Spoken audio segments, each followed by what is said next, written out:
What's up, everybody?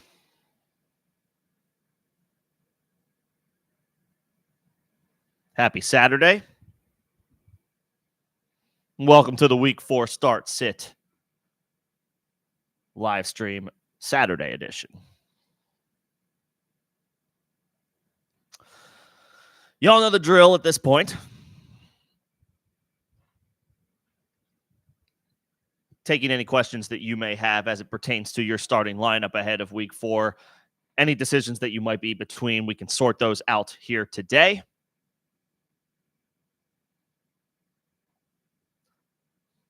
I'll go over the latest that we have as far as injury news, and there are some things to get to. I'll talk through that first, give folks an opportunity to maybe start dropping their questions, and we'll go from there.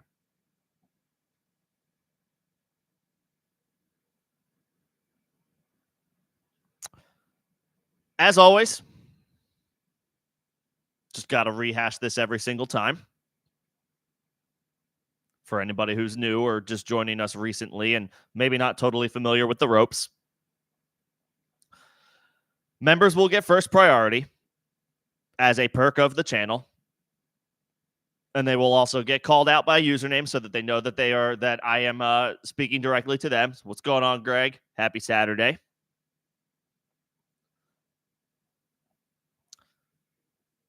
They'll get their questions answered first or comments responded to first in priority order.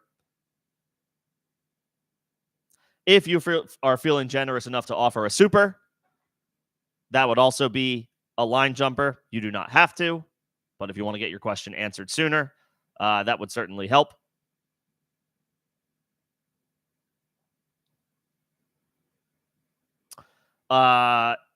If not, if you don't go either of those avenues, that's totally fine. I will get to everybody else eventually, but I will ask for patience as I work through members and supers first.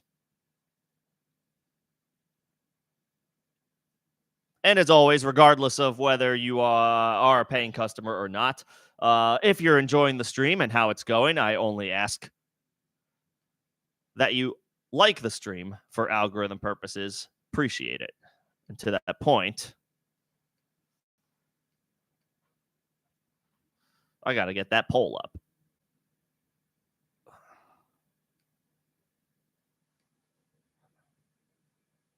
What's going on, Derek? Good to see you.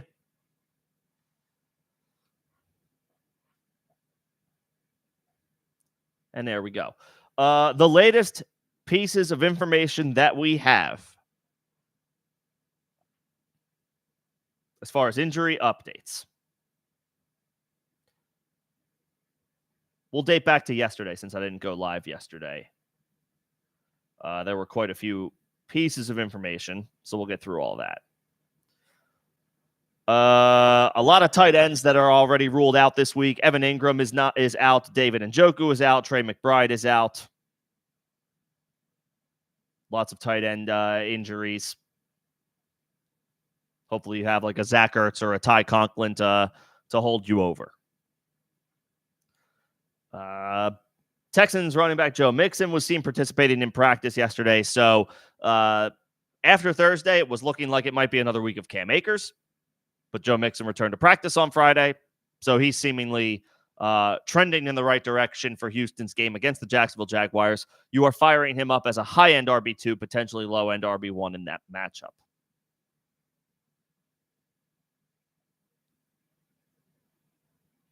Keenan Allen is anticipated to return for the first time since week 1. He missed the past couple of weeks, but it looks like he's going to be back. But on the flip side, Devontae Adams has been ruled out for week 4 with a hamstring injury. He was downgraded in Thursday's practice to DNP, did not practice, and it was made official yesterday. It is severe enough that the Raiders will have to hold him out. So usage increase for Brock Bowers. Usage increase for Jacoby Myers. This is not a great matchup against Cleveland. By the numbers, it's not bad, but this Raiders offense is difficult to trust as is.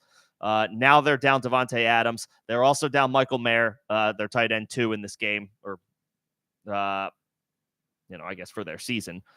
So they're a little thin. Trey Tucker presumably steps into a starting role for Vegas. Brock Brock Bowers is a no doubt slam dunk must start tight end 1. Jacoby Myers is on the wide receiver 3 radar, but we're looking at more of potentially a floor game there than a ceiling game. It's just like they're undermanned, the Raiders are, and it's not a great spot.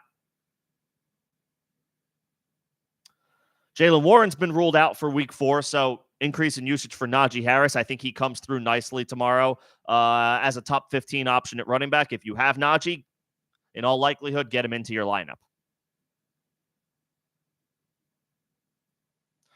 Russell Wilson is questionable for week 4. It doesn't matter. Justin Fields is the starter for Pittsburgh. Sam Laporta fully practices Friday, so that's a tight end that we are expecting to play this week, which is great. Missed practice Thursday with the ankle injury, but full return to practice Friday. Again, the Lions play the Monday night game, so we're trending in the right direction. Saturday is the Friday practice equivalent for any team that plays on Monday, assuming that Sam Laporta logs a full practice today, which he should. We're expecting him to play week 4, not miss any time for this ankle injury. Big news for the Lions' young star tight end. The Eagles are going to be undermanned. A.J. Brown and Devontae Smith both ruled out for this game against Tampa Bay. Smith with a concussion. A.J. Brown, yet another hamstring injury. Lots of hamstring injuries in the NFL right now. Brown will not play. Neither will Devontae Smith. So boost for Dallas Goedert, boost for Saquon Barkley. We are downgrading Jalen Hurts in the rankings this week. He's more of a low-end QB1 than a high-end QB1. You probably still have to fire him up, obviously in Superflex leagues and likely in one quarterback leagues, but we got to lower the ceiling this week. You're hoping for a floor game. We'll see if we can get it. Hurts also does not yet have a rushing touchdown through 3 games. Saquon Barkley is getting all of the rushing touchdowns, all of the scores so far. So Hurts' ceiling in general might just be capped compared to seasons past.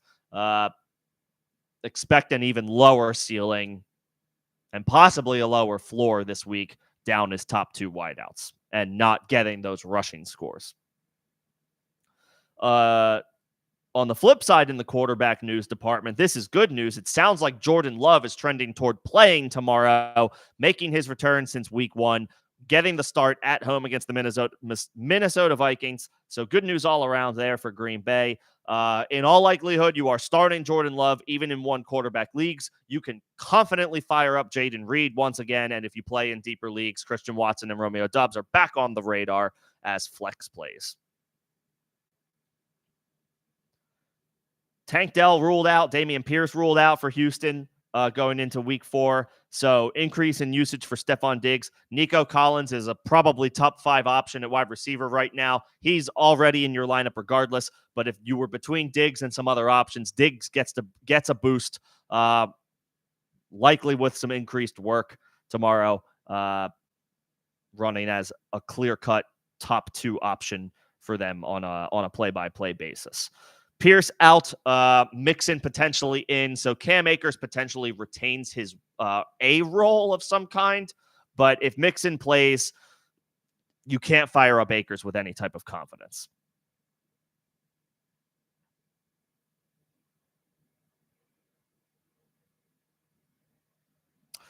Speaking of hamstring injuries, lots of hamstring injuries. Chris Olave suffered a hamstring injury in practice on Friday. The ultimate news update, not what you want to hear at all. We'll have to keep tabs on this one. He's considered day-to-day, but day-to-day, 2 days after suffering an injury, 2 days ahead of a game, not a good sign. In all likelihood, I would look to pivot off of Olave if you can, even if he is, ruled active. He is listed as questionable, as is Alvin Kamara. The Saints are pretty banged up going into their game against the Atlanta Falcons. You're playing Kamara. The late addition to the injury report with Chris Olave is not a good sign, not a good look. We might be wanting to plan to pivot off of him if you have any viable alternate options. Not a ton of confidence right now in Chris Olave.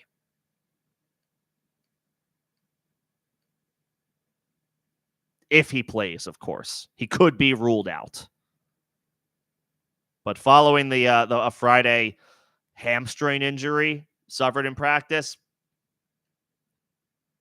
not good. Not good. Not a fan of that. Don't like that at all. Good news for the 49ers, generally speaking. Brock Purdy's not listed on the injury report. Neither is George Kittle. So Purdy, no concerns. Kittle returning after a one-game absence. That is huge for the 49ers offense. Jawan Jennings remains a flex play if you picked him up last week after all of the injuries that the 49ers were dealing with in week 3. Jawan Jennings is still on the flex radar. However, we got a positive update as it pertains to Deebo Samuel. Deebo returned to practice in a limited fashion on Thursday, and he practiced once again on Friday, I believe again in a limited fashion. He still feels like he's on the wrong side of 50-50, maybe the wrong side of questionable. I'm not sure that I have a ton of confidence that Deebo Samuel returns and plays in week 4. It's good news in general, though, because we were expecting a potential multi-week absence for Deebo that would be longer than this. So if he's able to return by week 5, that's a best case scenario, hands down. I think, after we got the report that Deebo was going to miss a few weeks, we were bracing for the worst.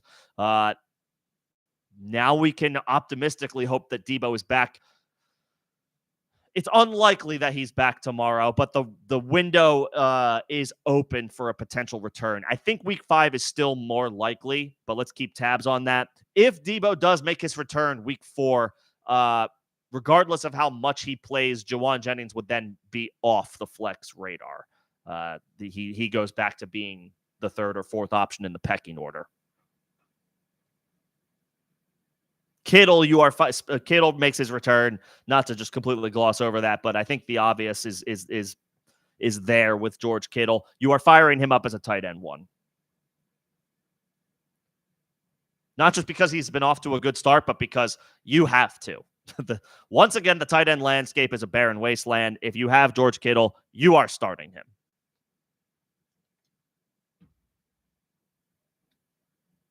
Raheem Mostert limited in practice on Friday for, I think, the 2nd straight day. We're leaving Mostert on our bench until we see how things shake out with the Dolphins offense with Tyler Huntley. Even if Mostert makes his return, he's not on the flex radar right now. Marvin Harrison will play. No concerns there. Jerome Ford will play. No concerns with him. Justin Herbert is expected to play week 4 for the Chargers, so their offense gets a boost.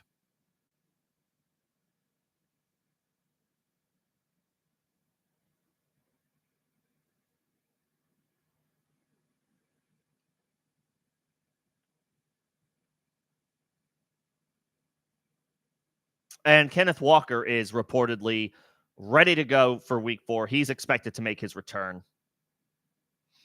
It's a tough matchup for Walker on the road against Detroit. That is a bad spot. Detroit has been excellent against the run through 3 weeks thus far. Walker's maybe more on the RB3 radar than the RB2 radar. It's possible, though, that Walker is the type of guy where you don't have another player on his level, even in a good matchup. There's a decent chance that you probably just have to start Kenneth Walker. However, I wouldn't be expecting the world in this matchup against Detroit on the road coming back from a 2-week absence.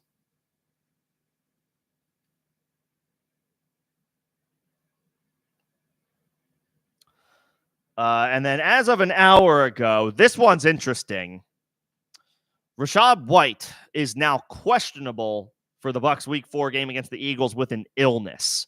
So I have to monitor this one. We'll have to keep an eye on it. If you have Rachaad White, hopefully you also have Bucky Irving.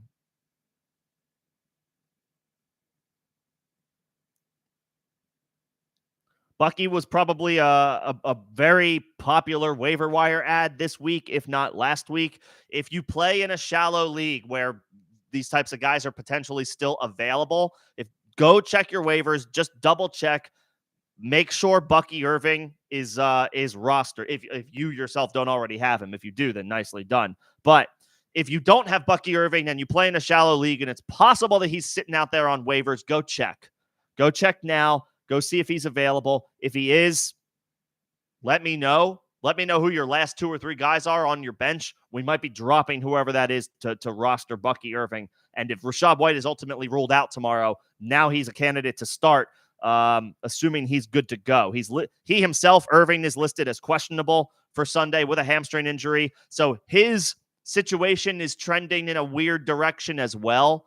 Irving practiced in a limited fashion on Wednesday. Then he was downgraded to did not practice on Thursday. So that wasn't good.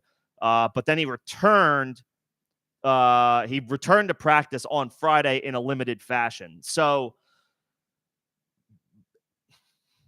as optimistic as you want to be about Bucky Irving following this report that Rachaad White is now questionable with an illness, it's kind of, Irving himself, his status is in question with this hamstring injury. So it's possible that the Bucs backfield is one to just avoid completely. This is going to be one that we probably have to take right up to kickoff, right up to the wire, unless we get, something definitive in either direction for these guys before then. Irving said earlier in the week that he feels great. I think that was the day that he missed practice. He said he felt great. Weird kind of self-diagnosis after not practicing. And he's on the injury report, has been on the injury report with this hamstring injury.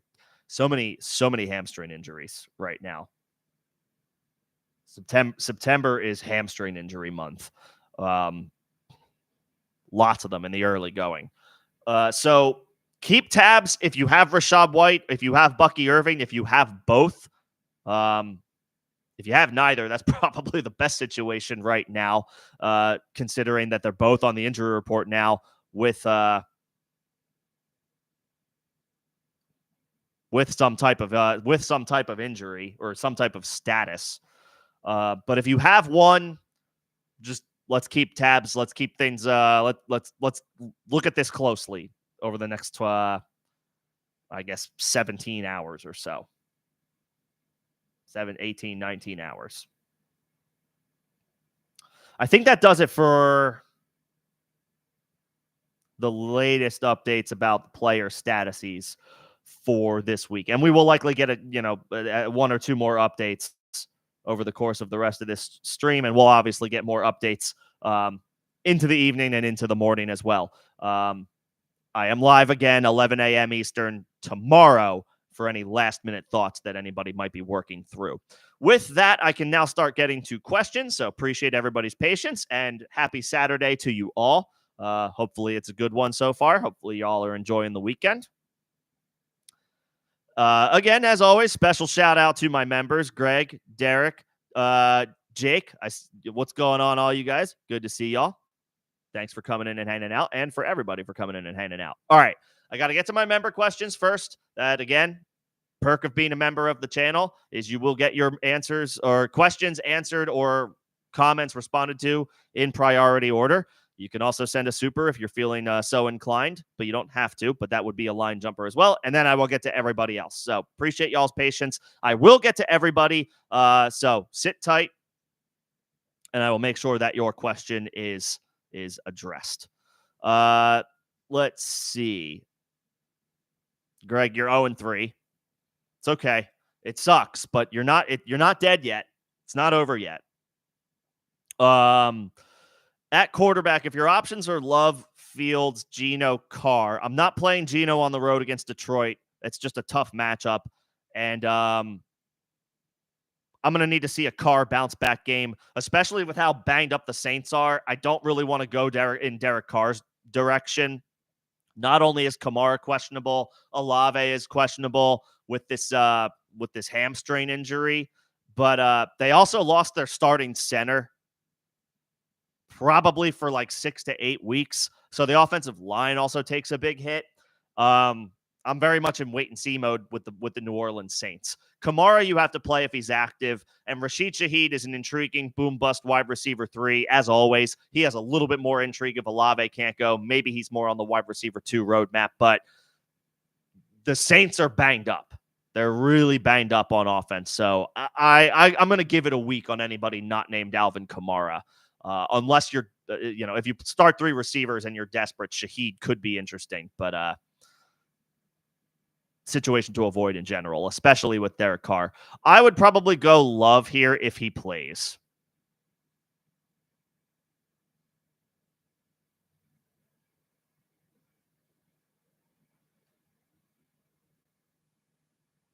Fields is against the Colts. Actually, that's a good matchup. That is a good matchup. I would go Fields. Since you have Fields, give it a week on Jordan Love. Let him sit on the bench and, work his way back, so to speak. Play Fields. I'll play Fields. That's fine.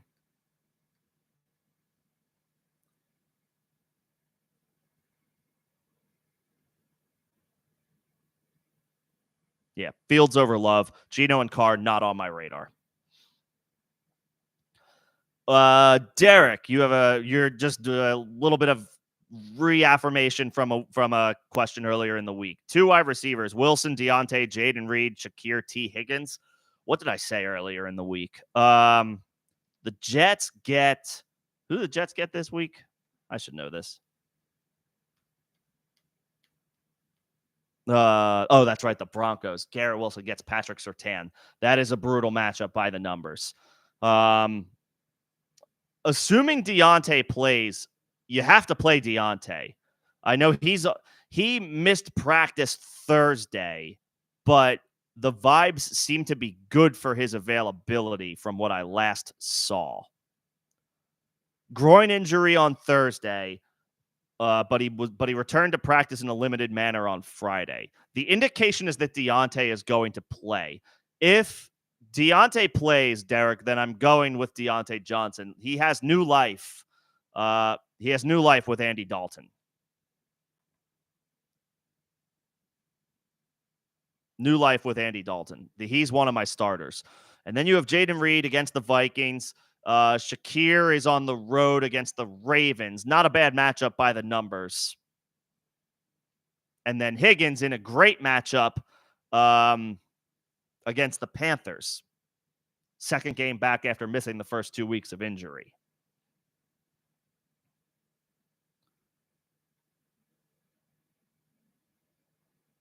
I think I would go Deontay and T. Higgins, Derek. That's where I would go. I want to fire up Jaden Reed, but let's give Jordan Love a week before we go full go with the Packers. I think we're close. I think we're close to that point, but this is a good spot. Last week was a good spot for the Bengals offense, and they delivered. Higgins was only a mild beneficiary of that, but that was his first game. We had to temper expectations. I think we can increase expectations for T. Higgins this week. I think we can increase expectations for T. Higgins this week. And on the road against Carolina, there's nothing scary about that matchup. Both him and Jamar Chase should have plenty of success. Maybe last week was what got the Bengals offense going. I would go Deontay and T. Higgins. If Deontay is ruled out, you can pivot to Jaden Reed and T. Higgins. I think I actually would move away from Garrett Wilson for this week, going up against Patrick Surtain. He's a difficult guy to sit because he is a stud, but he's not off to a blisteringly hot start just yet, and this is as bad a matchup as it gets. Better days are ahead for Garrett Wilson. Surtain is actually a matchup where it is legitimately something that you want to look to avoid, even when it's a stud. And you have good alternate options. I would go Deontay, and I would go Higgins. If Deontay is ruled out, then you can play Reed over Higgins. And then Greg for two running backs, wide receiver, and a flex. Well, you're playing Mixon if he plays. You're playing Aaron Jones in a revenge game no matter what, and he's on fire right now.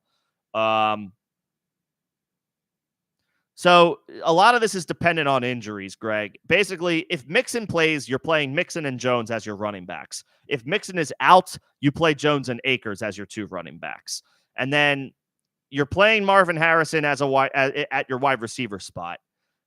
If Debo is healthy, I think you go with him.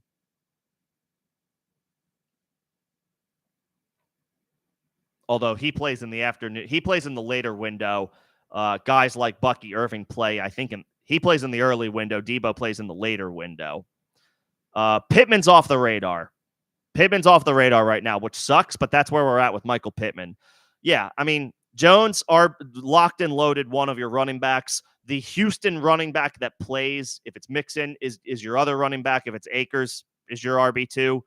And then I would say Marvin Harrison is your clear-cut wide receiver. Your flex comes down to what the vibes are between Debo and Bucky Irving tomorrow. If Rachaad White is ruled out and Bucky Irving is ruled in, then I would flex Bucky Irving. If Irving is ruled out, then you wait for Debo. If Debo is in, you play Debo. If Debo's out, you play Jennings. It's like I know it sounds complicated, but I actually think this is kind of straightforward. We're just dependent upon injury reports. Jones and the Houston starter at your two running backs, Marvin Harrison as your wide receiver, Irving if Rachaad White is out, wait for Debo if Rachaad White is in, and if Debo's ruled out, you play Jennings in your flex. That's the move. That's the move.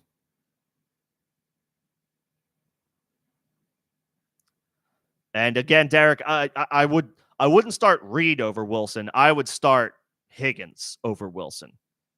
This is a much better matchup. This is a much easier matchup. I'll say it. It's an easier matchup. Carolina is still getting cooked on defense. And Higgins is a damn good player. Higgins is, I think, as of right now, like Wilson is probably better than Higgins, but this is a brutal matchup, and Higgins is better than, for now, we still have to give him that respect. Higgins is better than Jaden Reed, straight up. I'll take Higgins.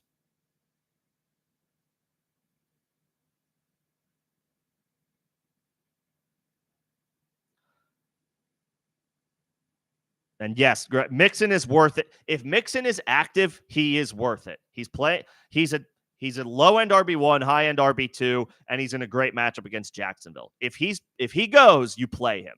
If Joe Mixon goes, you play him. I see Jake has a question. Again, appreciate everybody coming in. Good to see y'all. For anybody new, just as an FYI, as a reminder, I get to my member questions first as a perk of being a member of the channel, and then I will get to everybody else. So I see all your questions. Appreciate your patience. I will get to everybody, but I gotta show love to my members first.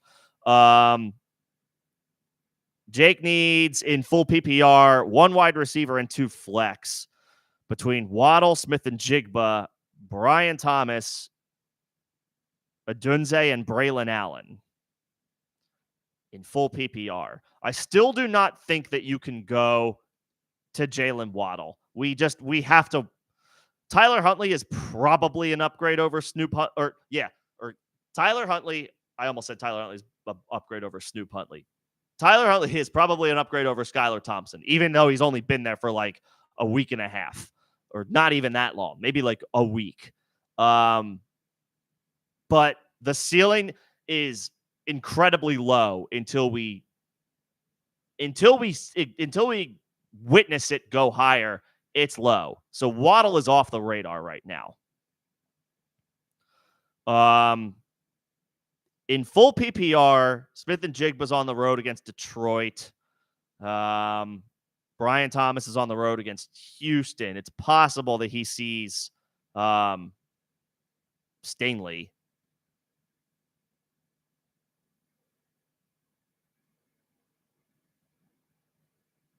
Smith and Jigba, Rome Odunze with Keenan Allen set to return. So there's a little bit of it's a great matchup, but he takes a bit of a hit as far as opportunities go. And then you have Braylon Allen, who is obviously super interesting, but difficult to trust week to week. And it's not a good matchup against the Denver Broncos. Actually, their defense is solid. I would say, Jake, you go with those 3 wide receivers not named Jalen Waddle since it's full PPR. You have Breece, so you're banking on Breece to be your stud RB1. Starting both him and Allen could be, especially in a bad matchup, could be a bit of a they cap each other type of thing. So just go with one, and the obvious one is Brees. I would go with Smith and Jigba, Brian Thomas, and Rome Odunze, and hope that Rome can come through, even though Keenan Allen is returning. But it's a great matchup against the Rams. Brian Thomas in a game where I guess Jacksonville's going to have to throw, whether they're ahead or behind. And then I'll take Smith and Jigba because the Seahawks are probably going to struggle to run the ball because Detroit is really good at stopping the run. They are more gettable through the air. It's not an easy matchup either way, but they're more gettable through the air than they are on the ground. Waddle is off the... Unfortunately, Jalen Waddle is off the radar until further notice.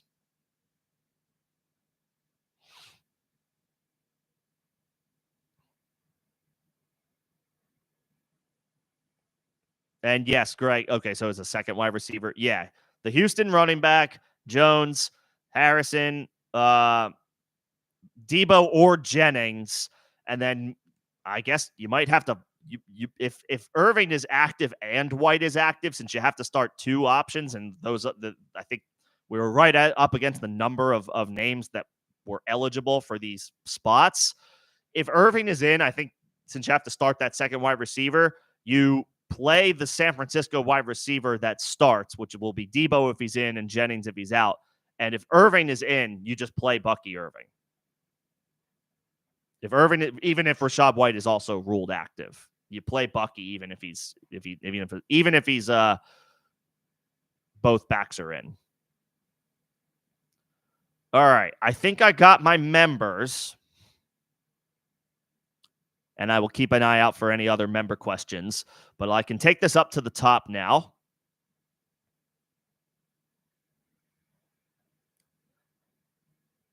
And can start with the questions from the beginning of the chat. So appreciate everybody's patience. Let's keep it moving. In full Mason, Rice, or Achane, you can only start one of these guys. In full PPR, Mason has the Patriots. Could be a game where he gets a lot of volume. Rashee Rice is just a freaking stud. I think Achane is out by nature of the beast with that offense. Like, they're just downgraded right now. So you hope for a ceiling play, but you can't bank on a ceiling play the way that you could with Tua. I would go Rashee Rice. He's automatic at this point. He's Patrick Mahomes' top option. He's Patrick Mahomes' number one option in the passing game.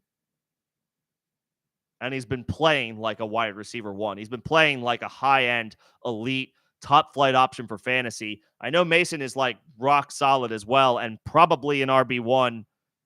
But if you can only play one in full PPR, it's got to be Rice. It's got to be Rice. Jordan Mason is an RB1. You're going to have you're going to have two RB1s on your bench, honestly, with Mason and Achane.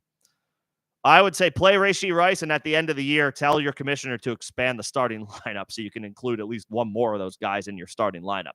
Unless you drafted incredibly well, which is also possible. And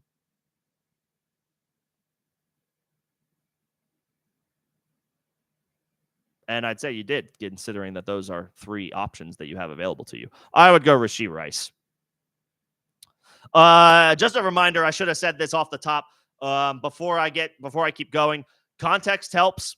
Give me your scoring. So far everybody's given me scoring that I've responded to. So thank you. That helps. Is it standard? Is it half PPR? Is it full PPR? Are there any bonuses I should know about? Let me know. As much context as you can provide. And do you start 3 receivers in a flex? Do you start 2 receivers in a flex? Is it super flex? Are there any funky lineup, like, position spots that you have that maybe not other leagues have? Context helps. That helps formulate my ultimate answer for you. So make sure to add that when you ask your question. Appreciate it. So far, everybody has. Shaheed, Brian Thomas, Darnell Mooney, or Jacoby Myers. We have to pick one of these guys in half PPR.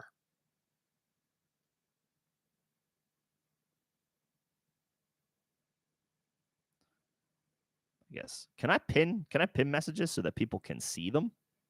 Yes, I can. All right, I can start doing that. Let's see. Shaheed against the Falcons, it was a boom bust wide receiver 3. But if Olave is out, then his prospects go up. Brian Thomas against Houston. Darnell Mooney against New Orleans. Drake London will see Marshawn Lattimore, which means Mooney should have an easier time. Should. And Myers in an expanded opportunity with no Davante Adams, but a bad matchup against Cleveland.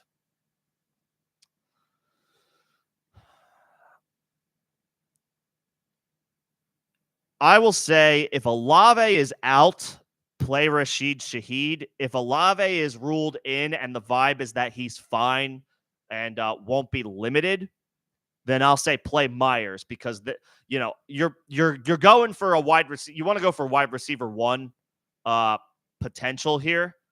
And for Brian Thomas, it could be Brian Thomas, but it could be Christian Kirk. For Darnell Mooney, it could be Darnell Mooney, but it could be Drake London. Take the guy that is the likeliest to receive a wide receiver 1 target share. If Chris Olave is out, I'll play Rashid Shaheed. If Chris Olave is active, I'll play Jacoby Myers. That's what I would bring. That's what it comes down to for me.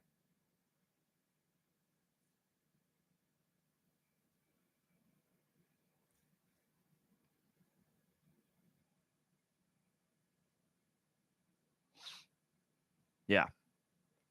So Shaheed if Olave is out, Myers if Olave is in. And I see Greg has another question. You have Bijan as well. Yes, if Mixon is, if you have Bijan, you're playing Aaron Jones no matter what, no question. If Mixon is in, Mixon is your flex. Done. Like that's done, and that makes it easier. Yeah, that makes it easier.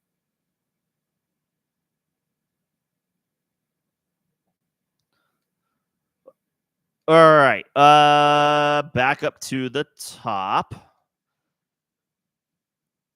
Half PPR. Garrett Wilson, Jacoby Myers, Akers if Mixon is out. Akers if Mixon is out, I think. It's not a great situation. I just don't know that Akers has that much left in the tank if after all of the injuries. But he did come through with a receiving score last week. So he could come through on some volume, and it's a great matchup. If Mixon is out, I would go Akers. If Akers is in, if Mixon is in, then I would bench Akers and I would just play Garrett Wilson and hope for the best. It is a terrible matchup against Patrick Surtain. Terrible matchup. But Garrett Wilson was a dude that you drafted either at the end of round 1 or at the top of round 2. So you have to keep going back to the well with him, even though he's not off to the best start this year.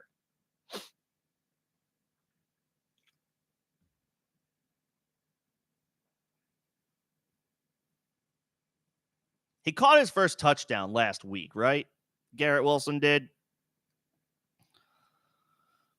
Yeah, he did. But like on 5 catches, 9 targets, which is good, but 5 catches for 33 yards. I know it was a short week against New England.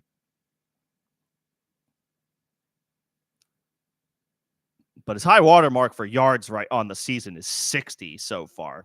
He has had some tough matchups on the road against San Francisco, on the road against Tennessee. Their defense is solid. And then at home on a short week against New England. So it hasn't been like the kindest of starts as far as opponents and schedule for the New York Jets. 2 road games to open the season against 2 good defenses. And then their home opener is on a short week.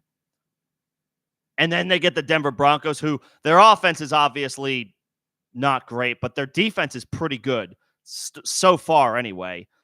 I think they're top. Are they at the top as far as rush defense? No, they're not. What am I thinking of? Where have I seen that? They're passing yards. That's what it is. The Broncos are second in the NFL in passing in fewest passing yards allowed. Their secondary has been very good. So it's rough sledding once again for Garrett Wilson, but you go back to the well with him as one of your top 2 draft picks if Joe Mixon is active. You just got to bank on the talent.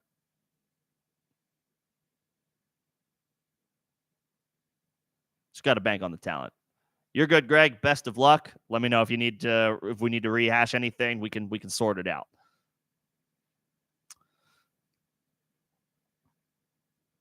Hopefully these pinned questions are helping a little bit. Goff or Rodgers in Superflex. So Goff is at home against the Seattle Seahawks, who their defense is off to a pretty good start this year. But it is a home game for Goff. Rodgers is playing the Denver Broncos, who have allowed the second fewest passing yards in the NFL thus far. But it's a home game for both of these guys. Neither are ideal starts. Goff hasn't been anything better than a mid to low end QB2 this year, which is not great. And Rodgers has been on a better trajectory. I think he finished as a low end QB1 last week, and maybe a low end QB1 week 2, or a high end QB2 or low end QB1 week 2. It's not a great spot, but I would slightly lean Rodgers. At least he's at home. Goff's at home as well, but Goff has been the worst performer. If Rodgers was on the road, I might say Goff, but Rodgers is at least at home, and he's done a little bit better than Goff through 3 weeks this year. I'll say Rodgers.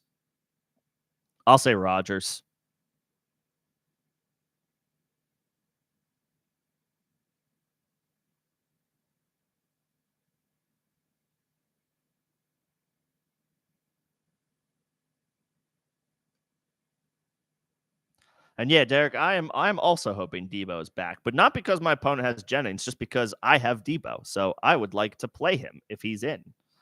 Not that this is an easy week to fire him up, but it's Debo freaking Samuel. Are you really going to bench a healthy Debo? Maybe I'm asking that question to myself. But to anybody who also has him, if Debo's ultimately ruled in, if he's ultimately active, and if maybe we cut the report not going to be on a pitch count or not going to be on a snap count, are we really leaving Debo on the bench? Are we really going to do that? I have my doubts. I think I got to fire him up if I have the choice. Kenneth Walker or Braylon Allen. So I think you have to play Walker and hope for the best, but it's not a good matchup. But Walker is the starter. Allen is a spark plug for that offense, and probably too talented to be a backup. Braylon Allen is too talented to be an RB2 behind Breece Hall, who we expect to be one of the few remaining bell cows in the NFL. It's kind of a frustrating situation from a fantasy perspective. And honestly, Allen is probably going to be held back for a little while as long as Breece is the guy. But the dude clearly has a lot of talent. Walker is the starter. That's what it comes down to. And Walker, we've seen enough from Walker where it's even in a bad matchup, we have to fire him up as a low-end RB2 and hope for the best. If he can come through with a score, maybe he catches a couple of passes, maybe Charbonnet is the better pass catcher, but Walker is not a 0 as a pass catcher. He's not an upper echelon pass catcher at the running back position, but he's not a 0. He's somewhere in between, which I mean as a compliment, because a diverse skill set is a diverse skill set. I think you have to play Kenneth Walker over Braylon Allen. Yes, Allen looks good with limited opportunities, and Walker is making his return from a 2-week absence, and it's a bad matchup. I think you have to go Walker. I think you have to go Walker and hope for the best. The second part of this question actually almost feels like it's the more straightforward answer, and it's an upset. Between Justin Fields and Anthony Richardson, I think this week they're playing each other. They're playing in the same game, the Steelers and the Colts. It's a home game for Pittsburgh, right? It's a home game for Pittsburgh. No, it's a home game for Indy. Okay. So they're in the dome, no weather, nothing like that. Still, the Steelers' defense is nice. The Colts' defense is not. Fields has been solid relative to expectations, and Richardson has struggled.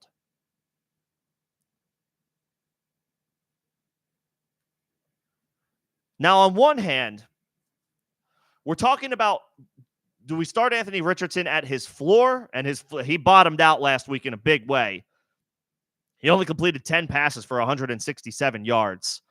He ran it 8 times, but he only got 24 rushing yards. Not good. Now he's got to play Pittsburgh.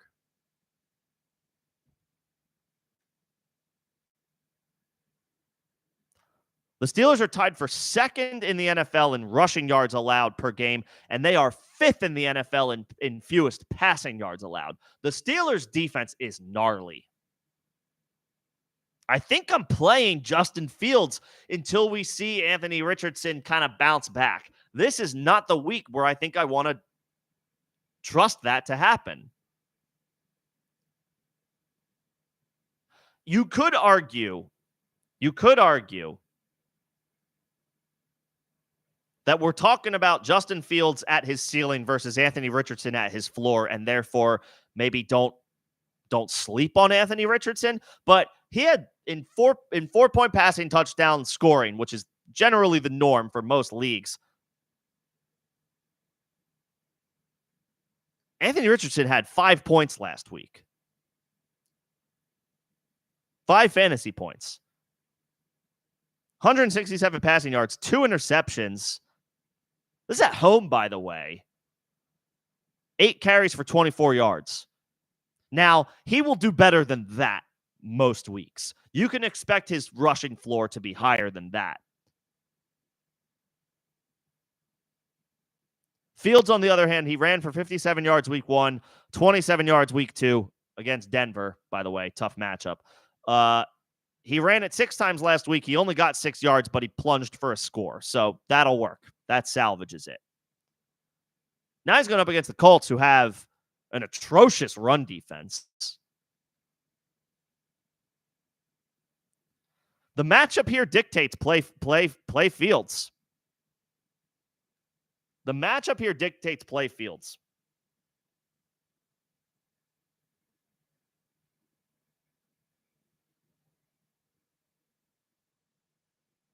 I think that's my answer.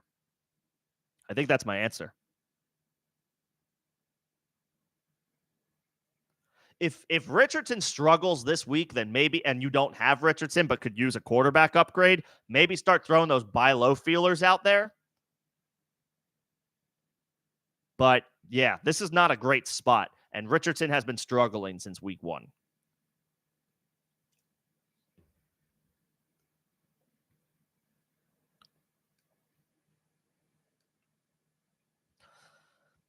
Full PPR, pick 2 between Walker, White, Dobbins, and Braylon Allen. So again, I think Walker has to be a start here. And I would say Dobbins has to be a start here. We got some good news for the Chargers. It sounds like Justin Herbert is going to play. So no concerns there. Kansas City has a pretty good defense. They're middle of the pack at stopping the run. So they can be had. They're not a Swiss cheese defense. They're not a shutdown against the run. They're not a shutdown unit. They're not a Swiss cheese unit. They're somewhere in the middle. So it's beatable. We'll put it that way. They're solid, but it's beatable. I think you go Dobbins. And where is that game? Is it in LA or is it in Kansas City? It's in LA. Dobbins and Walker. Because the vibes are not good with Rachaad White right now, and now he's on the injury report, a late ad with an illness. So now I just don't want to mess with that at all. If he's feeling better tomorrow, if it's a 24-hour bug and he's feeling better tomorrow, then great. but you have other options that I feel a little bit better about. And again, Braylon Allen remains a great hold, an upside play, but his usage is too limited now. We're going to get a lot of variance with Braylon Allen. Like, he might do well with the opportunities that he gets, but that might be good for the Jets, but that's not necessarily good for fantasy. Not with Brees in the way. I would go Walker and Dobbins.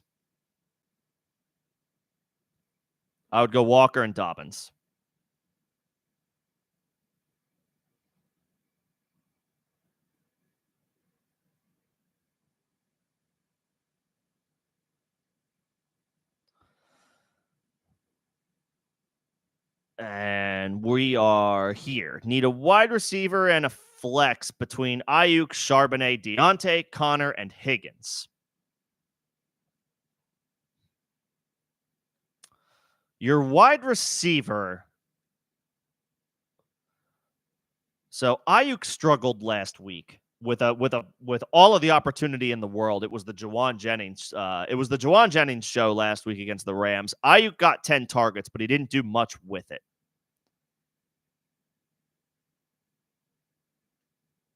I would say if Deontay is active, which again, the expectation as of right now is that Deontay Johnson will play. Those are the vibes. It doesn't mean it'll happen, but the expectation, the vibe seems to be right now that Deontay Johnson will go. He will play. He got a massive boost with Andy Dalton under center. If he goes, I think he's a high-end wide receiver 2 or a strong wide receiver 2 play. I would fire up Deontay. If Deontay's ruled out, then I would go Ayuk. It's not a great matchup against New England, but he got 10 targets last week. We drafted Ayuk to be a top 2 high-end, high-end option at wide receiver for our teams. If you went robust wide receiver, he maybe is your wide receiver 3. He could also be your wide receiver 2. Either way, you have high expectations for him.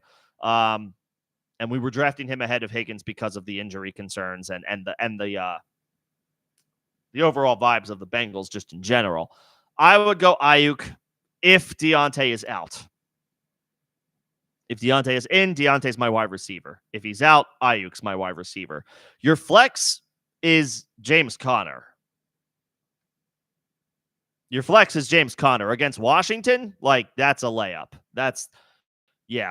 Conner struggled last week, but that was a bad matchup against Detroit. This is a much more favorable matchup against Washington. They are a bottom half of the league unit against the run. They are not an impressive defense overall, and the Cardinals are at home. Conner is your flex definitively.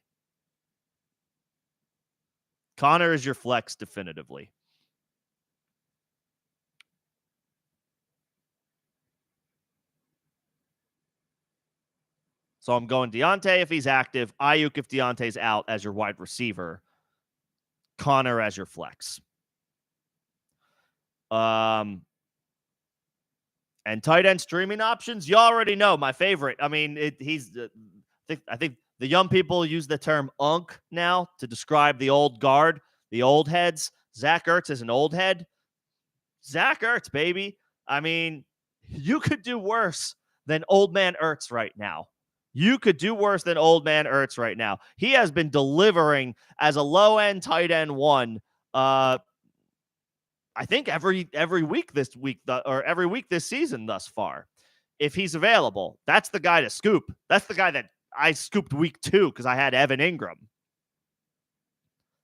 And I've just been riding with Ertz ever since. I rocked with him week 2. He had 60 receiving yards. I rocked with him last week. He had 5 catches, only 40 yards. But that was a low-end tight end 1 performance because, once again, the tight end landscape is a shit show.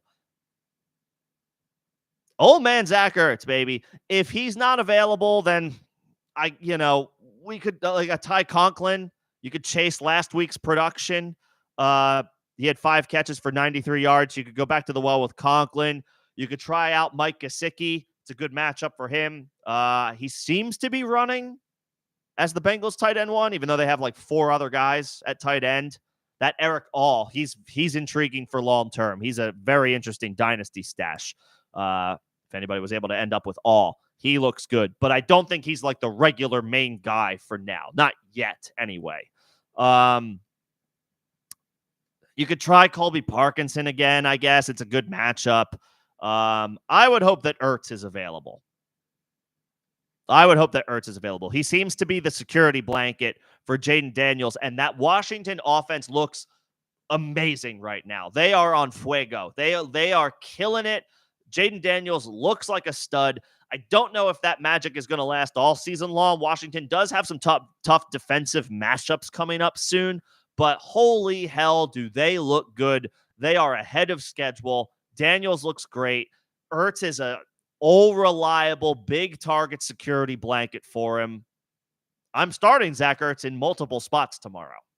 So hopefully if you're looking for a tight end stream, he might already be gone at this point because he has been on a bit of a heater.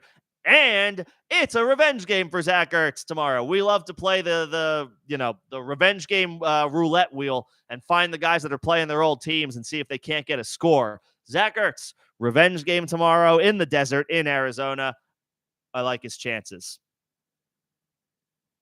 I'm going to have to because I'm starting him in like 2-3 spots, at least 2 spots.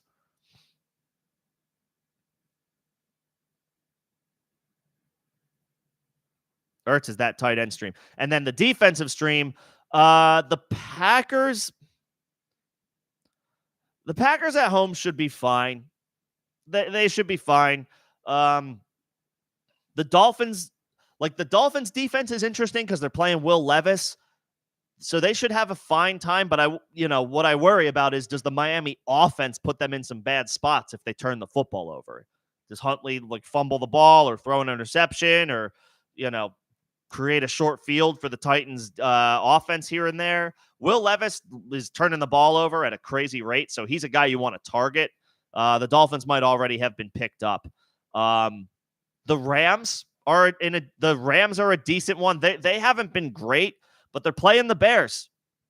The Bears are giving up sacks left and right. Caleb Williams is playing average to below average to sometimes just not good. So that's an offense to target. Their offensive line is bad. DeAndre Swift looks awful. I wouldn't be surprised if the Rams are available. That's a decent stream.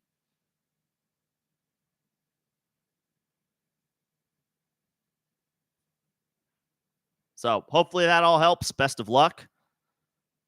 Go get old man Ertz if he's available.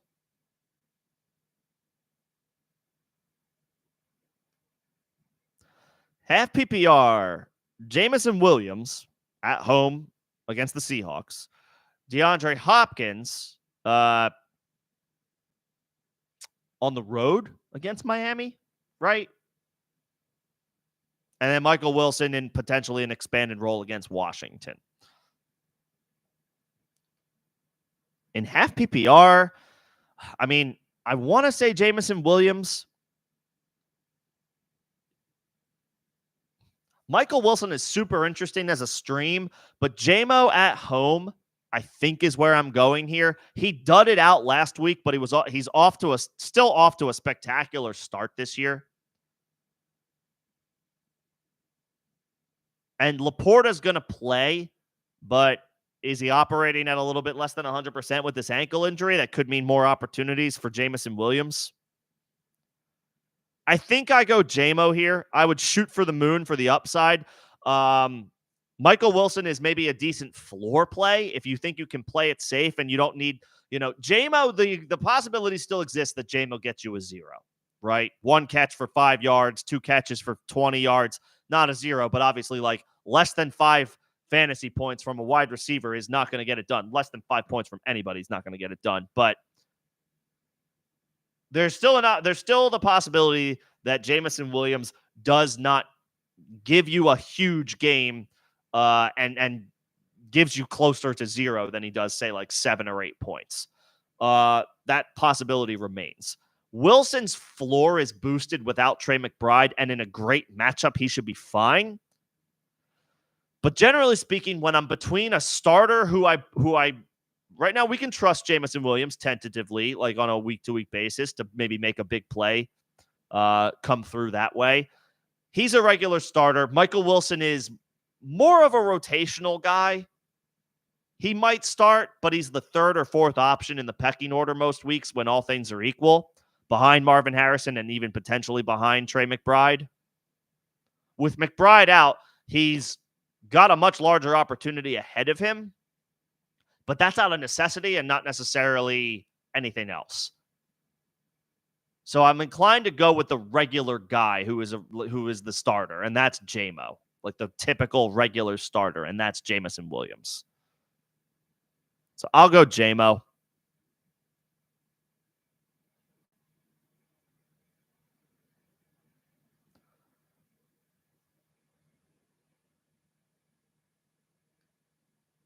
I'll go JMO. You just have to be, we want to swing for the fences. We want to be aggressive, but you have to be prepared for the low end performance as well.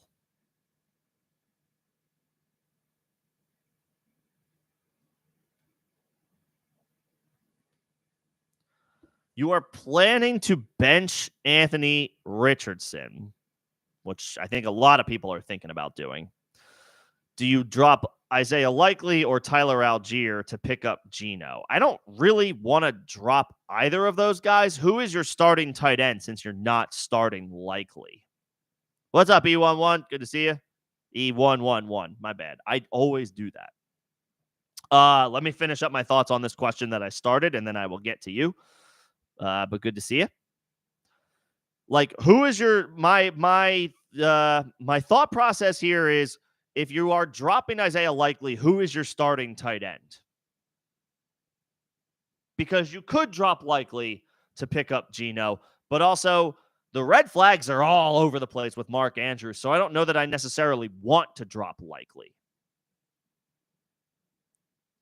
Geno is right on that cusp of, if I'm thinking about benching Anthony Richardson and picking up Geno, but I have to drop valuable depth to do it, then I might just suck it up and just fire up Richardson and hope for the best, even though it's a bad matchup.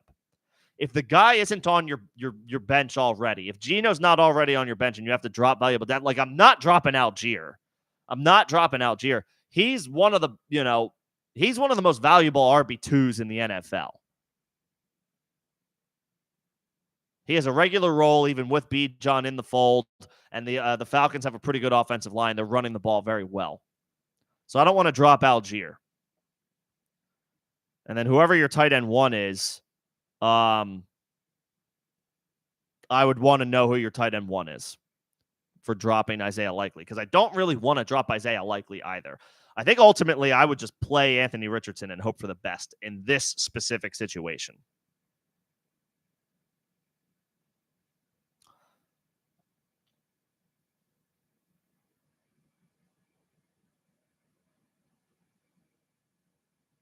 All right. I got to get to I got a member question, so I'm going to jump down to that. Again, member questions always get answered in priority order as a perk of being a member of the channel, but I see all your questions. Michael, Batty, RGQ, back to back. I see all you. Sit tight. Appreciate y'all patience. I will get to you, but I got to get to my members first. They're the ones who help keep the lights on around here.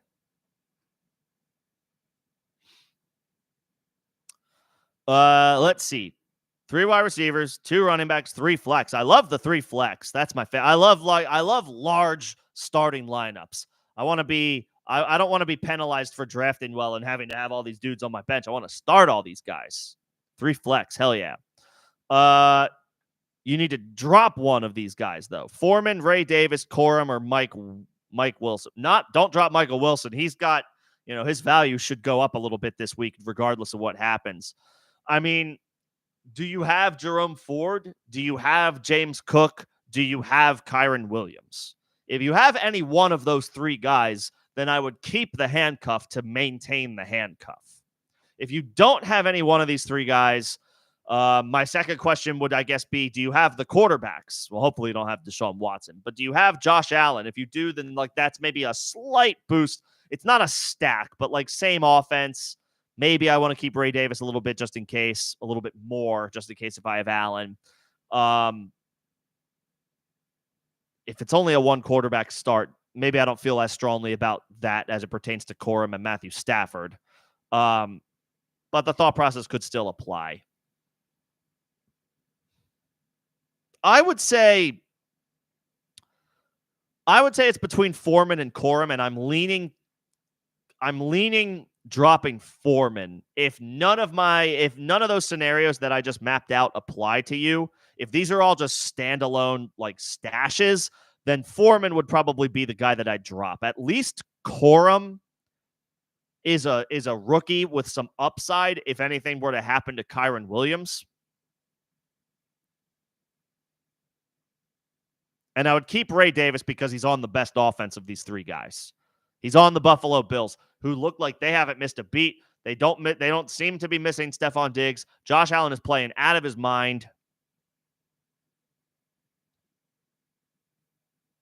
I would hang on to Ray Davis. He's not worth firing up right now because James Cook seems to be locked into something of a bell cow role, which is great to see for James Cook. He's been unleashed since Joe Brady took over play calling for the Bills. He looks great. But Ray Davis steps into a significant role on a great offense if anything happens to James Cook. So I would hang on to him, and I would hang on to Corum as well. I would hang on to Corum. He's got upside. Foreman doesn't. And Jerome Ford is playing this week. He's off the injury report, so Foreman's not necessarily a hold. I would drop Foreman. If you have to drop one of these dudes, I would drop Foreman.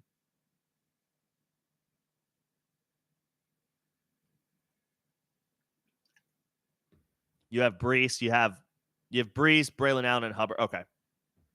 Yeah, I would cut Foreman.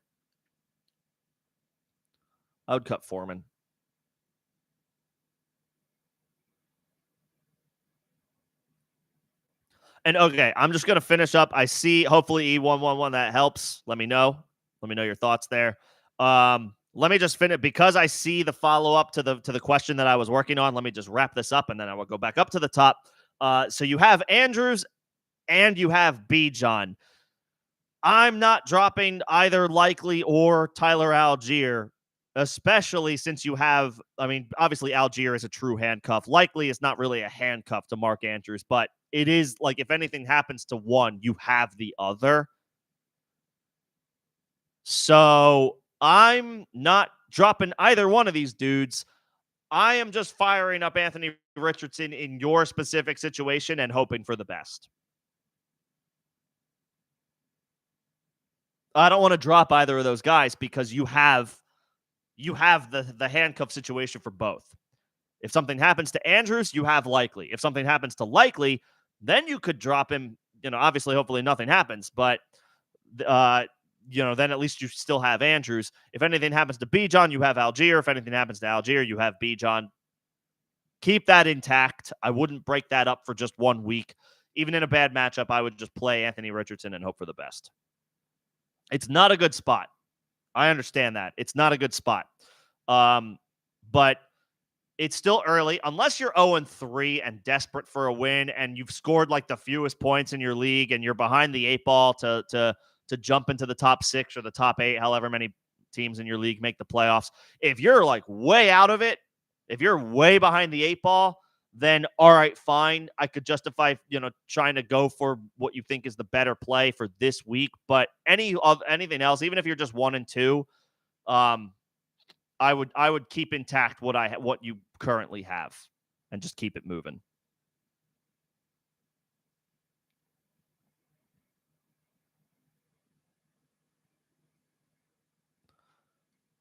Well, hopefully that helps. All right, back up to the top. I think I found my correct spot in line. Let me know if I missed any questions, and feel free to repost it. Don't spam the chat. Most people don't here, which is great, but I guess it's just a reminder. If you think I missed a question, please don't spam the chat. Just be like, just let me know. Just give me a shout and repost it, and I will prioritize it. But I think I got my proper spot in line. Pick 3 between London. Well, you're starting Chase. This is Jamar Chase that we're talking about. You're starting Chase. I I think he caught 2 touchdowns last week, right? It's we're firing up Jamar Chase. We could be firing Jamar. The Bengals could be playing on the moon with no oxygen and no gravity, and we'd be firing up Jamar Chase. London's against Marshawn Lattimore, so that's tough. Addison is supposed to make his return, I think, this week, but I don't feel great about him in his first game back. And is he going to run ahead of Jalen Naylor definitively all game long? I don't know. Ladd against Kansas City isn't bad. Shaheed is interesting as a boom bust option against the Falcons, especially if Olave is out. And then you have Odunze. I think you're Chase again. You're firing up Chase, no doubt about it. You're playing London, even though it's not a good matchup. At least the Falcons are at home, and London has found a little bit of a rhythm. I think he scored 2 straight weeks. He's playing well. He's at home, even in a bad matchup. You fire up Drake London from this group, and then I would go Shaheed and just go for the all or nothing, like go for the moonshot.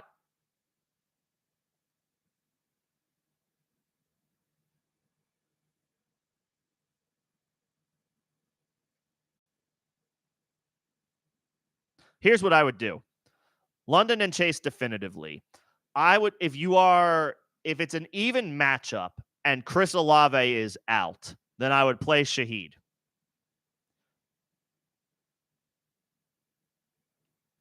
If you think you need if it's an even matchup and Olave is in, then maybe I would consider playing Rome Odunze in a great matchup.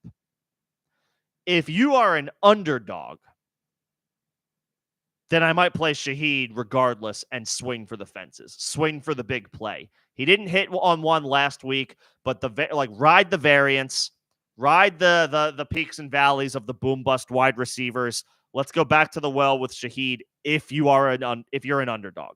If it's an even matchup and Olave is out, play Shaheed. If it's an even matchup and Olave is in, you could swing to Rome Odunze in a great matchup. If you're an underdog, I might just play Shaheed, even if Olave is in, and just swing for the home run.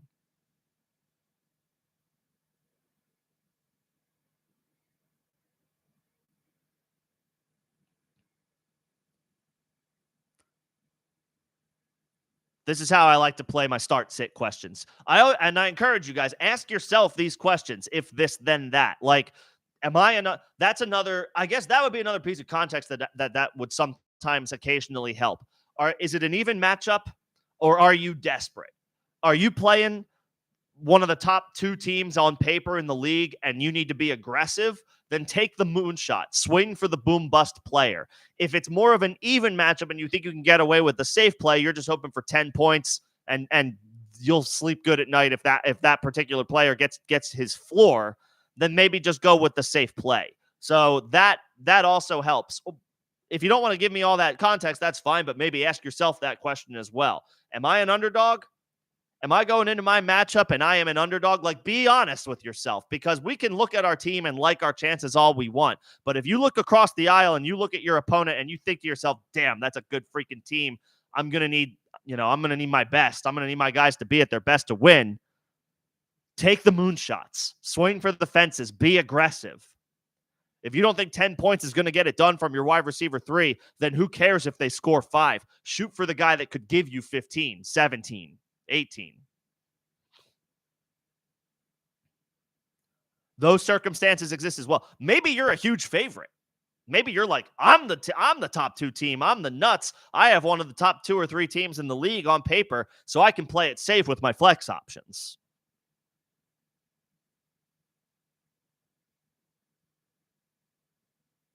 You feel me? Everybody's situation is a little different.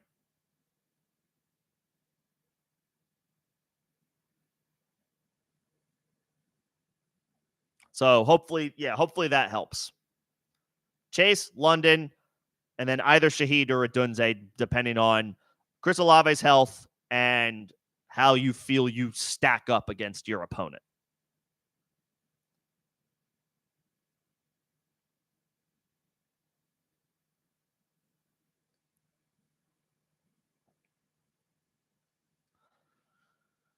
Do you risk starting Debo or do you go with Rashid Shaheed? So I would say here we need to keep an open mind, and we need to keep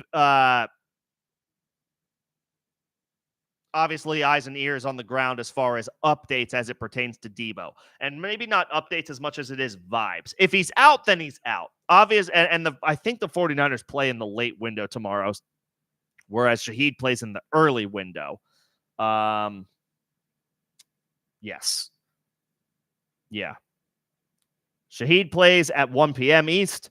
Debo plays at 4:05 East. So it's possible we don't know Debo's status going into the 1 o'clock window. If that's the case, if we don't know, if the report is, oh, Debo's going to be a game time decision, like we're right up against it, then play Shaheed because you know he's playing. If you play Shaheed and we get the update after the fact that Debo's going to play, but we weren't definitive, we didn't 100% know that Debo was going to play, then we kind of just got to live with that. But if the vibe going into the games tomorrow, the entire slate, is that Debo's feeling good, the vibes are good, he's trending toward playing, he's trending toward not having a snap limitation or a snap count. If that's the case, then feel free to hold out and wait for Debo. But we need those vibes, we need those reports before the 1 p.m. games kick off. This is the obviously tricky issue with an injured guy, a 50-50 guy in the late window versus a healthy guy in the early window. If we don't have a definitive answer about Debo's status right before kickoff of the 1 p.m. games tomorrow, then you have to play Shaheed. You just have to.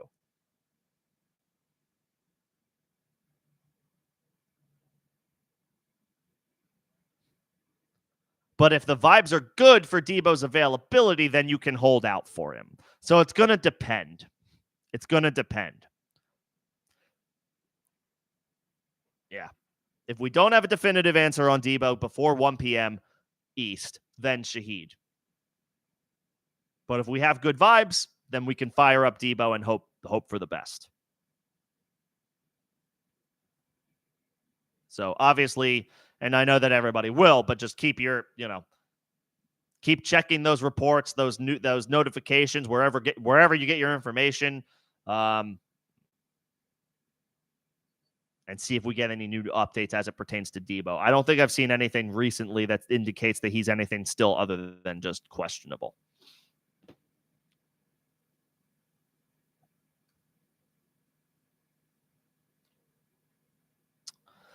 Najee or Chuba? I'm going Najee here kind of definitively. Jaylen Warren is out. And this is a great matchup. The Colts are giving up the most rushing. Again, I know it's only a 3-week sample size, but it is the data that we have. And right now, the Indianapolis Colts are the softest defense against the run through 3 weeks.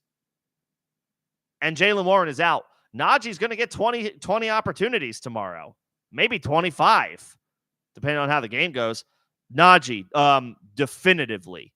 I think he's a top 7 or 8 play at running back this week, Najee. He's in an excellent spot. I think you fire up Najee definitively. Chuba's up and down. He has his weeks. He has his good weeks. He has his bad weeks. Najee, I think, is in a prime position tomorrow. I think you have to go with him. And then in half PPR, Jacoby Myers, again, expanded opportunity with no Devontae Adams, or Darnell Mooney at home against the Saints. Myers is in a less than ideal matchup against Cleveland, but he should be the wide receiver 1 for the Raiders, whatever that means. And then Mooney is the wide receiver 2, but I think he leads the Falcons in receiving yards right now. I think you go Myers because he's the guy that he should get the wide receiver 1 target share tomorrow, whatever that looks like.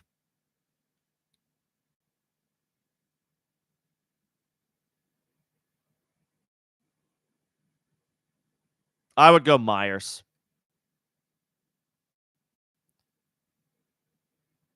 Cleveland is middle of the pack as far as passing yards allowed. Denzel Ward is still Denzel Ward. It's not a great spot, but they are at home. They are at home, and without Adams, Myers could easily handle 10 targets tomorrow. I'll take I'll take what I think is the wide receiver 1 target share, and that's Myers.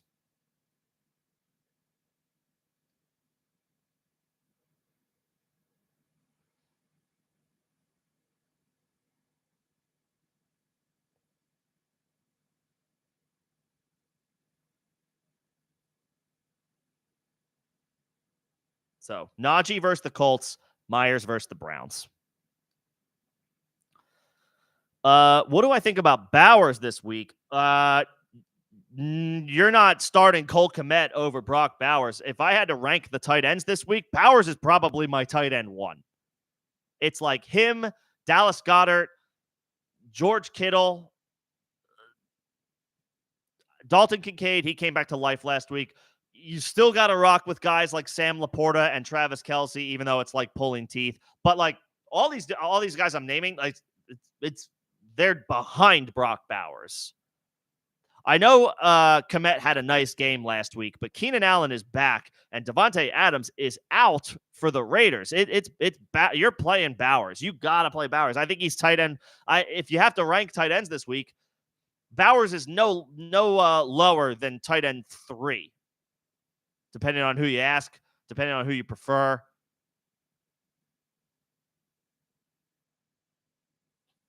I think Bowers is a must start.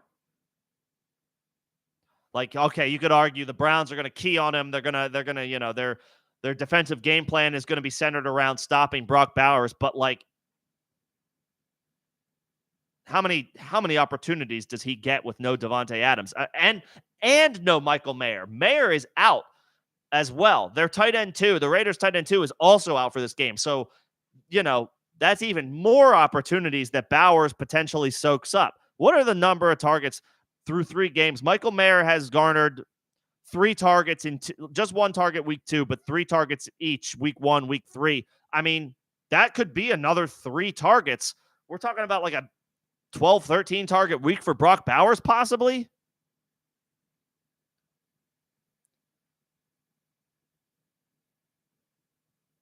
Bowers had 8 targets week 1, 9 targets week 2. He only had 4 targets week 3. They got boat raced last week by Carolina in a situation that nobody expected. I got to imagine that was a kind of a wake-up call for the Raiders. I got to imagine last week's loss to the Carolina Panthers was a maybe a kick in the ass that they maybe needed to show up and play better. I think they have a better, even without Davante Adams, I think they have at least a better. I don't know if they're going to win, but I think they'll show up at home tomorrow. I got to imagine Bowers gets like 10, 11, 12 targets. You have to play him. You have to play him. What's up, Crumply Heads? Good to see you, sir. And yes, let's all get these dubs week 3. What do you say? Whatever your situation is, don't care. If you're 3-0, let's stay undefeated. If you're 2-1, let's go up. Let's go 2 games up over 500. And if you're 1-2 or potentially winless, let's get back on track this week. So yeah, you're not playing Cole Kmet over Brock Bowers. No, sir.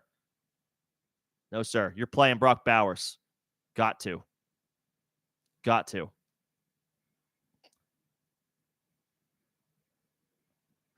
Is Wan'Dale a priority pickup this week? So it's not a start-sit question, so I'm not going to spend a ton of time on this, but if Mooney falters, then yes, like Wan'Dale becomes a priority pickup.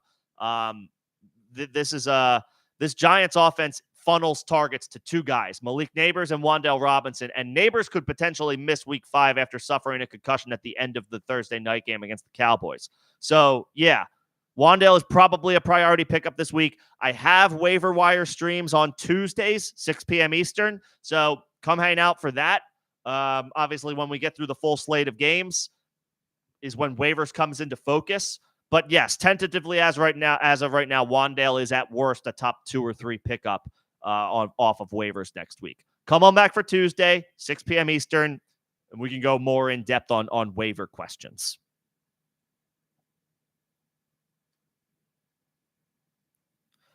Packers defense or Browns defense?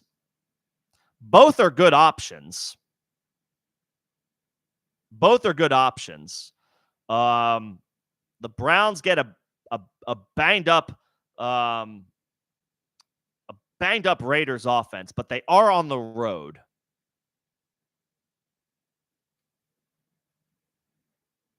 Is Myles Garrett playing? Did he pick up an injury last week? He didn't practice on Wednesday.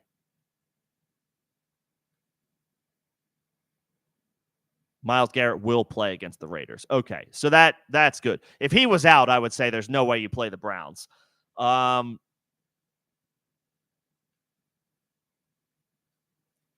Both are decent options.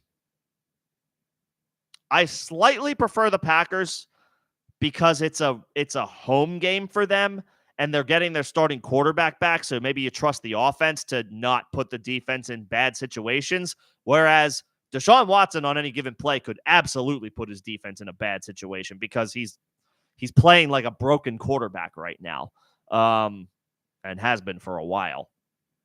I will give the slight nod to the Green Bay Packers defense because they're at home, and I trust Jordan Love to less likely to put the Packers defense in bad situations than Deshaun Watson is to do so to the Browns defense. The Browns defense is probably a better unit pound for pound, and they get a favorable spot missing Davante Adams this week, and there is nothing scary about the Raiders offense otherwise outside of Brock Bowers.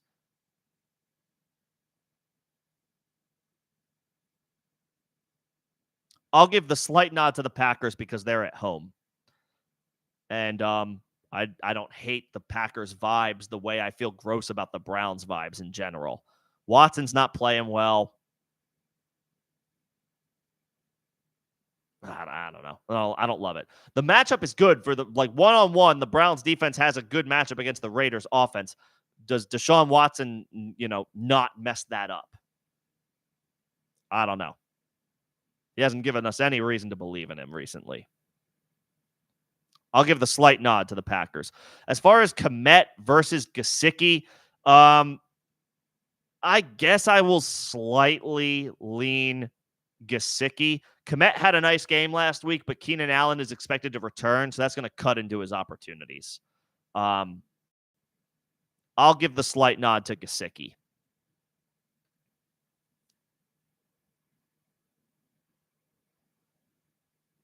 T. Higgins returned last week. Gesicki still turned 5 targets into 4 catches for 47 yards.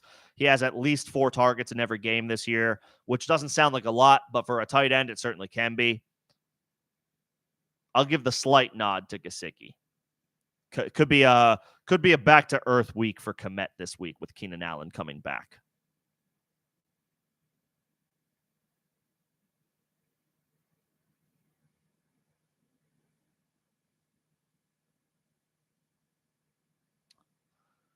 Start Bowers or Goddard. Dude, this is like 1 versus 2 this week. I will give the slightest of slight nods.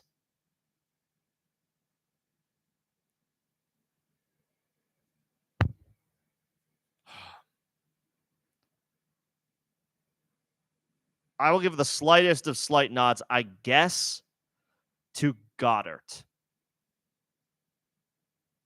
This is like tight end 1 and tight end 2 this week. As far as like how to rank these guys. Goddard might have a more difficult time finding separation with the defense, probably able to key on him a little bit more because, on one hand, yes, the Raiders are missing Davante Adams, but the Eagles are missing A.J. Brown and Devontae Smith. They're coming in, the Eagles are, with like a super thin wide receiver core. It's like Jahan Dotson and Paris Campbell and who the hell? I don't even know who else. Could be rough sledding. I guess Goddard, whereas Bowers Bowers maybe still has a little bit more of a competition for targets because Jacoby Myers is more competent of a receiver than Jahan Dotson or Paris Campbell. But Michael Mayer is out. It kind of depends on what you value here, because I think both are obvious starts. But when you have to pick one, on one hand, Bowers should see all of the routes and all of the opportunities with Mayer out, but he will split targets with Jacoby Myers. Goddard could have like the yeoman's level of work to himself with Brown and Devontae Smith out, but it could be rougher sledding for him with the Bucs defense able to kind of key on him as like one of the only reliable, consistent, proven threats that the Eagles have available to them. I would give the slightest of nods to Goddard, but honestly, I expect both of them to do well.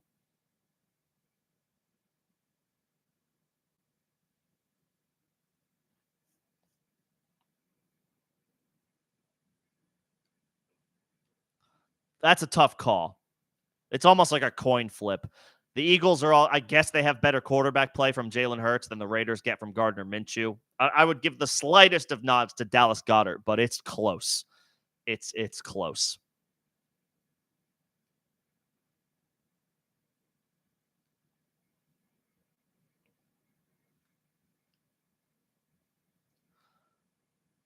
Hunter Henry or Taysom Hill? I think it has to be Hunter Henry.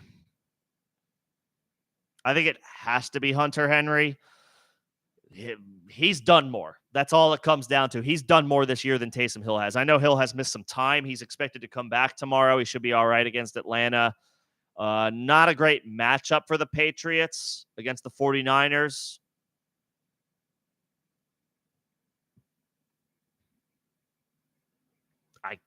I guess Hunter Henry. We just haven't seen Taysom Hill do anything yet this year. That's pretty much what it comes down to. And yes, it's a tough matchup, but I guess at least the Patriots are coming off like a extended time off. They had 10 days to prepare for this game because they played on Thursday night in week 3. I'll say Hunter Henry slightly over Taysom.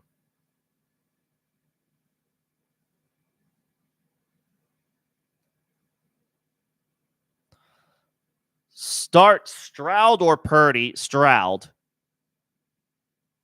We're going. Stroud has been disappointing, but this is a great spot. This is a get-right spot against a Jacksonville defense that just flat out, not only are they not good, they are on the verge, I think, of giving up. The vibes are horrendous in Jacksonville. I wouldn't be surprised if Doug Peterson was fired soon. Same can be said for Trent Baalke, the GM. The vibes are awful. They are absolutely atrocious in Jacksonville right now. This is a get-right game for C.J. Stroud. I would go Stroud over Purdy. Purdy's not a bad option, but it's not a good matchup. It is a good matchup for Stroud. And we drafted Stroud to be a QB1. We drafted Purdy to be a QB2. Start Stroud.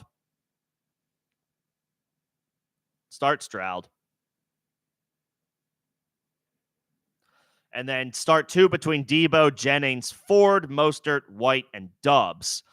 The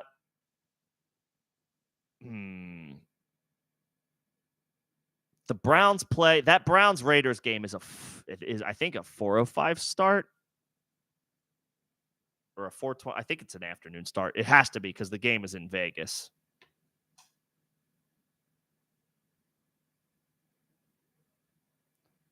$4:25 East start. All right. And Mostert plays. I don't want to play Mostert in his first game back on a Monday night. I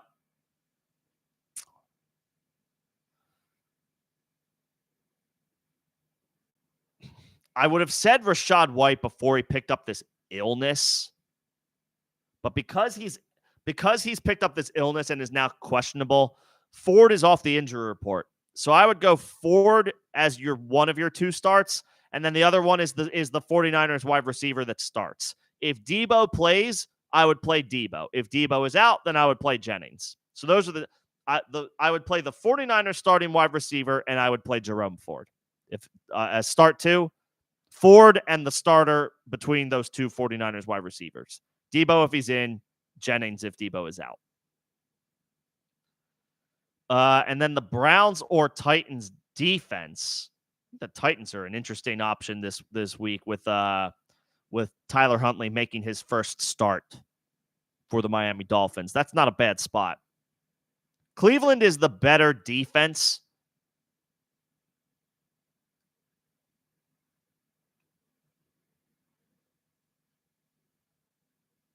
Tennessee's a little worse against the run than Cleveland is on a per-game basis. But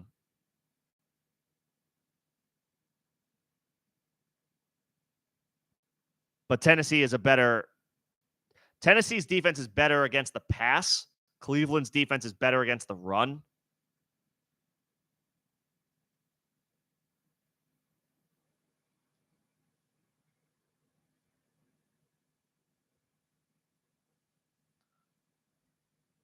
I'll say the Browns. Between the Browns and the Titans, I'll say the Browns.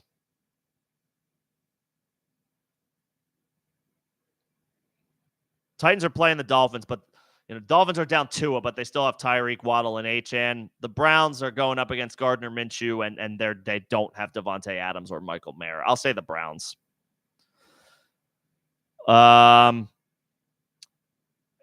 And then would I trade Goddard and Evans for Gibbs? So I need more context. I would need to know your whole team. I mean, in theory, sure, yeah. In theory, yes. Trade a tight end and Evans is a wide receiver 2 right now, not a wide receiver 1, but he could be a wide receiver 1 any given week. Gibbs is a locked and loaded RB1. So yeah, I probably would. Do that trade. And then just hope that Andrews bounces back. You're playing Goddard this week, though, if the trade doesn't go through. You're playing Goddard over Andrews. And yes, we are panicking on Rachaad White. I've been a Rachaad White guy. I think it's the cat's out of the bag at this point. He's not good as a runner. So, yeah.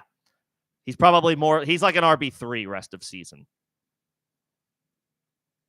Yeah. We are panicking.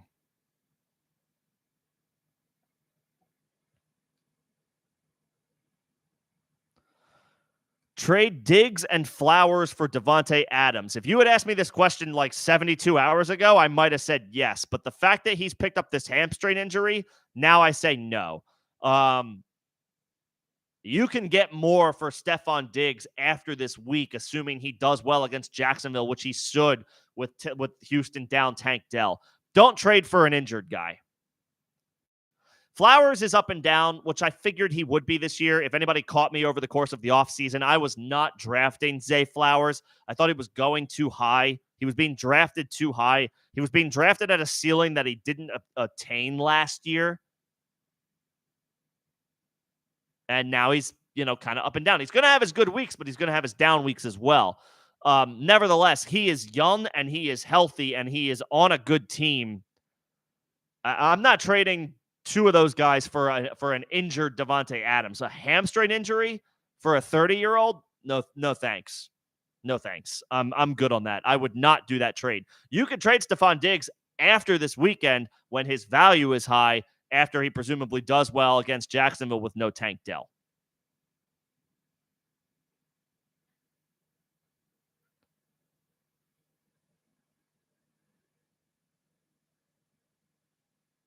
But I'm not trading for Devontae Adams right now. No.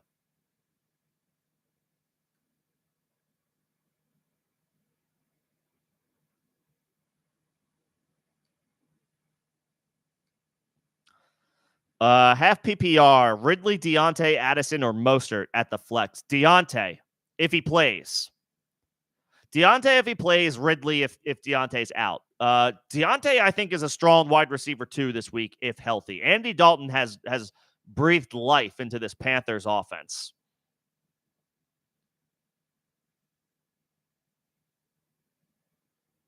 Deontay had a nice game last week against the Raiders. There's nothing super scary about this matchup against Cincinnati. And they're at home. I would say Deontay if he plays. If he's out, then I would go Ridley. Addison, first game back, no. Mostert, first game back, no. And you don't want to wait on him anyway because he doesn't play till Monday night. If Mostert doesn't play, then you're screwed. You have way fewer options available to you on Monday night.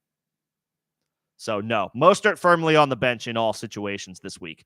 And I think the same can be said for Addison until we see how he does in his return.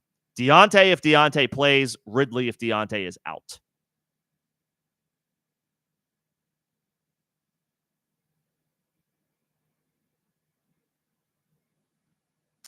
I got my member questions already. Appreciate my members. As always, again, if you are a member of the channel, you will get your questions answered in priority order. That is a perk of being a member of the channel.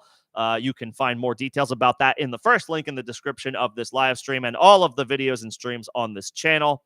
You don't have to go that route. I just ask for some patience if you choose not to, which is totally fine. And again, if you guys are enjoying the stream, the dialogue, the back and forth, the advice, and I'm happy. And by all means, if I'm going over a question, feel free to add your 2 cents if you feel so inclined, if you have an opinion about it. But if anything else, I just ask that you like the stream if you are enjoying it. That just helps me out for algorithm purposes. Appreciate it in advance. And as always, thanks for stopping by, whether you're in here for a minute or 10 minutes or the entire time. Thanks for thinking enough to come hang out this Saturday evening.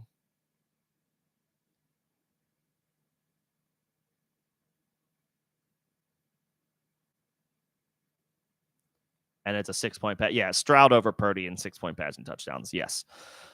Sit one in full PPR. ETN, Higgins, or Walker. This is full. It's full PPR. So I guess I would play Higgins since it's full PPR. And now we have he got his sea legs back under him last week, first game back.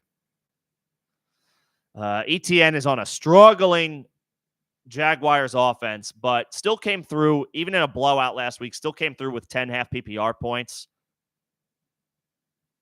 Did he catch the ball last week? Was it 10 in full PPR as well? I'm looking that up right now. Last week in a blowout against Buffalo, ETN, 68 yards. Yeah, 4 catches for 17 yards. So it was more like 12 points. 12.5 points in full PPR. Like, you'll live with that from a running back. I would say the sit here is Walker. It's a brutal matchup on the road against Detroit. For some people, Walker presents a guy that you may not have better options than, so you have to go with him. In this instance, between these 3 players, Walker is my sit. I'll go back to the well with ETN in full PPR. He's been all right. Again, like 12.5 full PPR points last week. That's fine. Walker on the road against Detroit. Brutal matchup. They've been great against the run so far. And in full PPR, I will play T. Higgins. So Walker's my sit.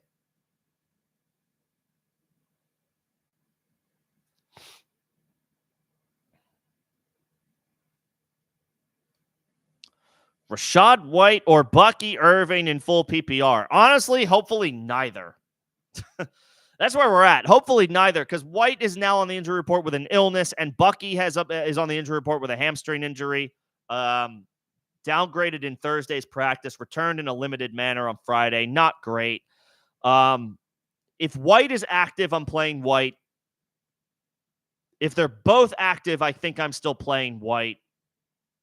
If White is out, then you can play Bucky.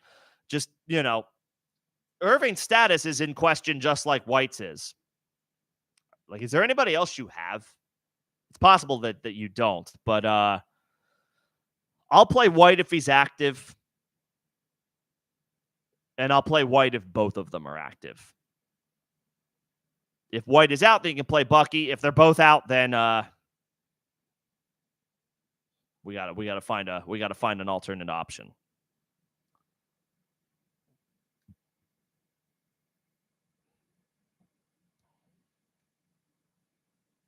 If Debo doesn't play, I agree. I think we need to hold out hope that Debo plays, but I would say he's on the wrong side of 50-50. He's on the wrong side of questionable. So I do think it is the proper approach to operate as if Debo's not going to play tomorrow. but we didn't think that he was an option at all to play this week on Monday or Tuesday or even Wednesday. He didn't practice Wednesday. So the fact that he is it is a possibility means that crazier things have happened, but I would be operating as if Debo's not going to play unless we get, a sparkling review of his status tomorrow morning. So we'll see. So to that point, you need a flex between Steele, Jennings, Worthy, Chase Brown, and Bucky Irving. If Debo is out, I will probably say Jennings.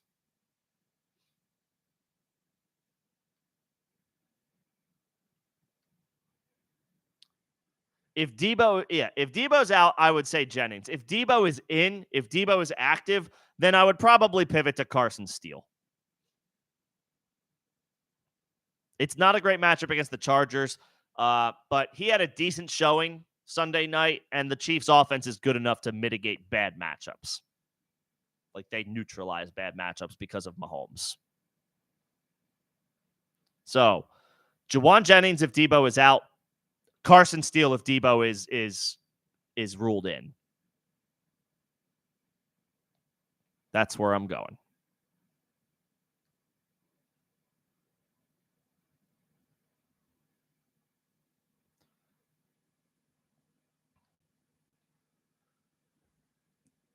This next question is, do I think Kamara is going to play? I mean, he's questionable with multiple injuries, right? Didn't practice Wednesday, limited practice Thursday and Friday. Generally, that's the trend that indicates that he will play. That's all we can go off of. He practiced on a limited basis on Thursday and Friday. Generally speaking, that dictates that the player plays.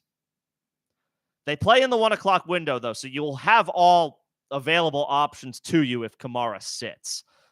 Who those options are, I don't know. But the trend is, if you practice limited Thursday and Friday, that generally means you play. So we'll see. We're going to not get that update confirmed until probably 11:30 East tomorrow morning. But that trend indicates that he should play. And then, of course, even in a bad spot, because the Saints offense is hurting pretty good right now, if Kamara is active, he's in your starting lineup.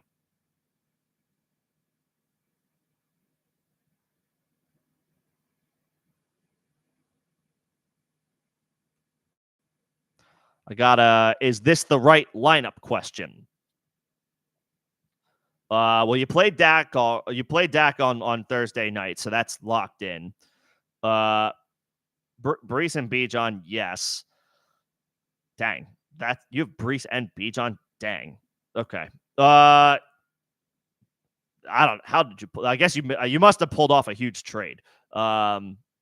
Which that's fun. That's fun to have like the RB 1 and 2 right now. So that's right. There's nothing to think about there. I would play T. Higgins over Keenan Allen. In his first game back, I'm willing to wait on Keenan Allen unless I absolutely need him, which you might if Chris Olave can't play. I would move T. Higgins over Keenan Allen because Allen is making his first is in his first game back, and Higgins had his first game back last week, and Higgins is attached to the much better situation right now. Joe Burrow popped off last week on Monday night, and the Bears are still struggling mightily with Caleb Williams and that offensive line. So I'm playing Higgins over Allen for sure. And then I guess it comes down to, do you play Mooney or do you play Adunze? I would probably, honestly, I don't trust the Bears very much right now. Yeah, I would take your Bears out of the lineup, honestly. I would play Higgins over Keenan Allen, and I would play Darnell Mooney over Rome Odunze. If Chris Olave is out, then you could put Keenan Allen in. But if Olave goes, if he's removed from the injury report tomorrow, then you have to play Olave. But I would replace the Bears. I would put Higgins and Mooney in for Allen and Odunze. Everything else looks fine. Everything else looks fine. And you can move Keenan Allen into your lineup if Olave is ruled out.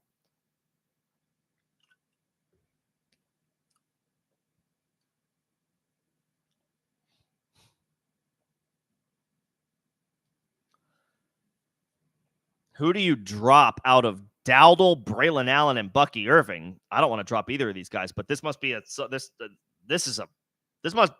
the hell dropped Jameson Williams? This must be a shallow league.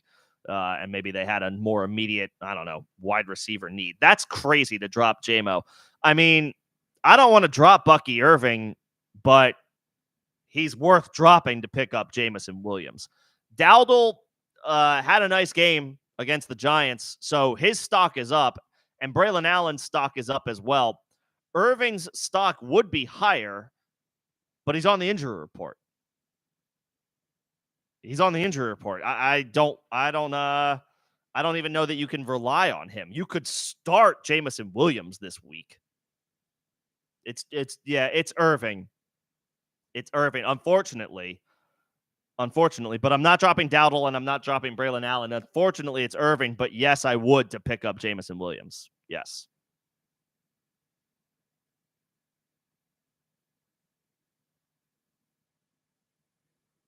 That's crazy. That's crazy that he's available.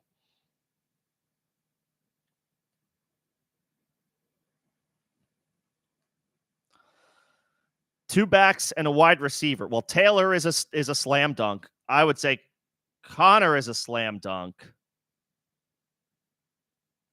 You have some really good wide receiver or some really good running backs. Yeah, I would strongly consider trading one of those running backs for an upgraded wide receiver.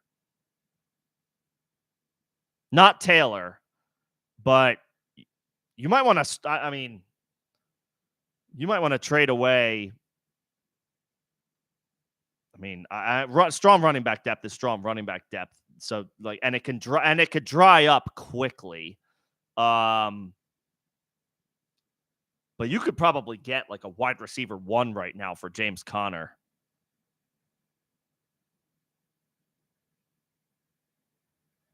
And rock with Moss and Montgomery behind Taylor.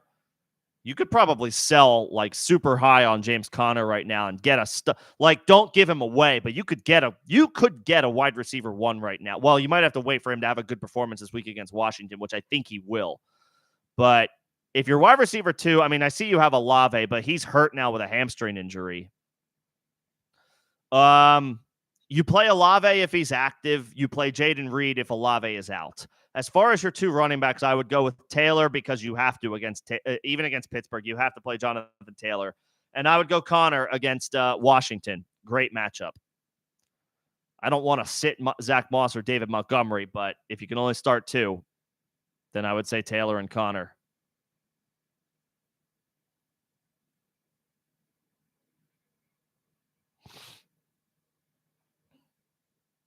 Consider trading one of those running backs. I don't know who your RB5 is or RB6 if you've roster 5 or 6 backs, but you may want to if you have some other decent depth options, you may want to consider selling one of those guys not named Jonathan Taylor to get a really strong wide receiver. Something to think about. I'm not saying definitely do it, but something to think about. That's right. Highsmith is out for Pittsburgh tomorrow, so that's a little bit better, but they still have, TJ Watt, they still have Joey Porter. They've got strong pieces all over that defense. It's a good call out. That's still a really, really strong top 5 unit in the league. Waddle or Leggett this week, and he's without, or the Panthers are without Adam Thielen. Man, I can't believe this is where we're at with. I can't believe this is where we're at with Jalen Waddle. I have a really hard time. I'm out on Jalen Waddle. but an unproven rookie who he's in a great spot. He's in a great spot. He's going to get all the opportunities.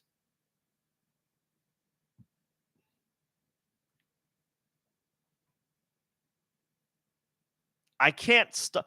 If this is what you're down to, if you're down to Jalen Waddle, whose value is completely in the toilet right now without Tua, if you're between him and an unproven rookie, I have to say Waddle. And you just hope for like 5 catches for 40 yards. I don't know that I can't go with an unproven rookie yet. I can't. Not over Waddle. I don't want to play Waddle. Let's make this very clear. I do not want to play Jalen Waddle. And I understand Leggett's got a great opportunity ahead of him. He should be headed for an expanded role. Adam Thielen is on IR. Probably is going to miss a minimum of 4 weeks. And Andy Dalton has breathed life into this Carolina Panthers offense, but he is still an unproven rookie. Waddle at least is a known commodity. In this instance, I will say Waddle, but I don't feel great about it.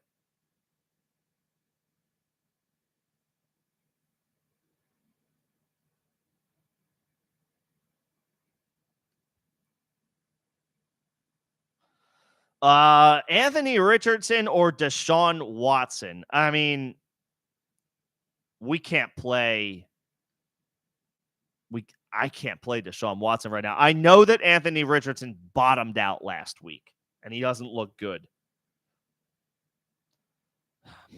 Watson has actually like put up some decent fantasy performances.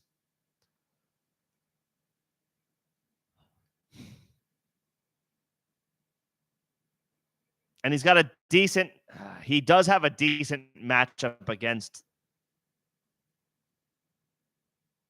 the Raiders, who are a bottom 10 unit against the pass through 3 weeks this year.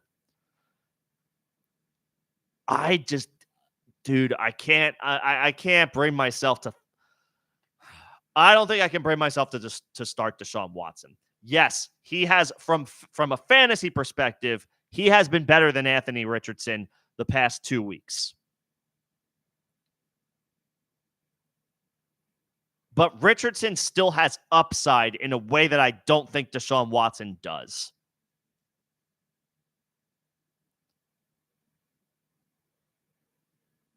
Richardson is a better runner than Deshaun Watson, especially at this point in their respective careers. And we're talking about Anthony Richardson at his floor right now. We're thinking about, like, this is where I'm at. We are asking questions about Anthony Richardson or this random QB2. I think I got to I got to believe in the upside for one more week. And I got to go with Anthony Richardson. I don't feel great about it.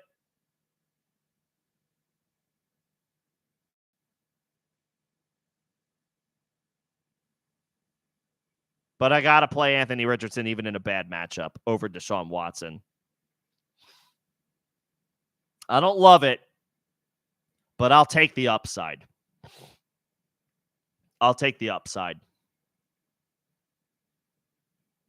Richardson Watson's floor might be a little bit higher, but Richardson still has the ceiling in a way that Watson does not.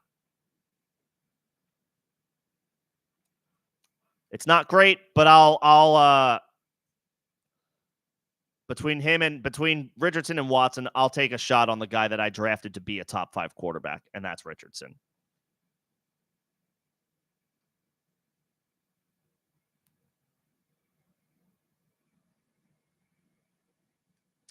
I got a deep league question. Minnesota or the Dolphins defense? I guess the Dolphins, because at least they're going up against Will Levis, who is a turnover machine.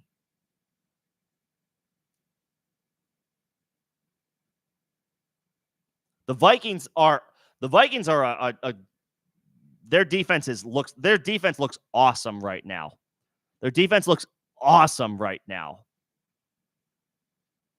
But they're on the road against the Packers, and Jordan Love is coming back. That's just not as an ideal of a situation. I'll take the Dolphins against Will Levis. And then a waiver stash before tomorrow, I'll say Downs and I'll say Gus Edwards. Because Downs flashed last year. He had 700 receiving yards. That's pretty damn good. And he's back healthy. And he should continue to run again ahead of A.D. Mitchell and potentially ahead of Alec Pierce. And Michael Pittman is struggling. So Downs for sure. And then I'll say Gus Edwards for the sole fact that he's running back depth. McCaffrey is going to be an inconsistent rookie in a low-volume passing offense. Downs and Gus Edwards would be my two waivers.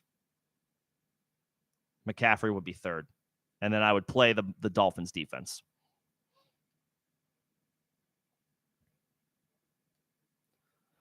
This question is insane. You have three guys that are getting started as tight end ones this week, but you can only pick one. Kincaid catches passes from the best quarterback of this group. That's Allen. Bowers, I think, is straight up the tight end one. One of the top tight end options this week. Top 2 or 3 with Goddard. And I guess either Kittle or Kincaid. And then Laporta is the dude that was drafted as the overall tight end one, but it hasn't materialized yet. And he picked up an ankle injury. So I can't believe him. But Laporta's out. Of this group, Laporta's out. It's between Kincaid and Bowers.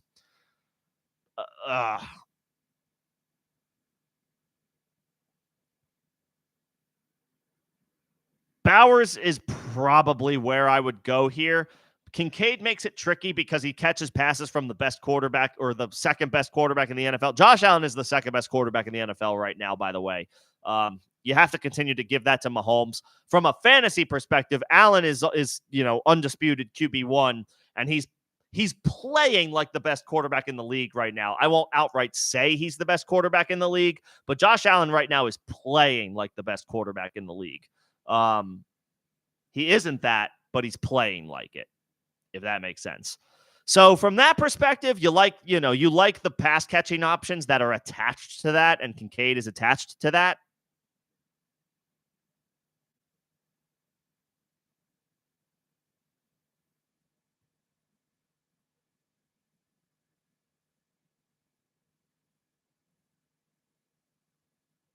But Bowers, I would rank ahead of him for this week. I guess that means I'm saying Bowers.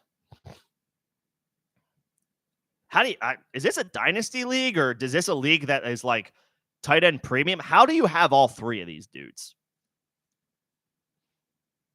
How do you have all three of these guys? That's insane.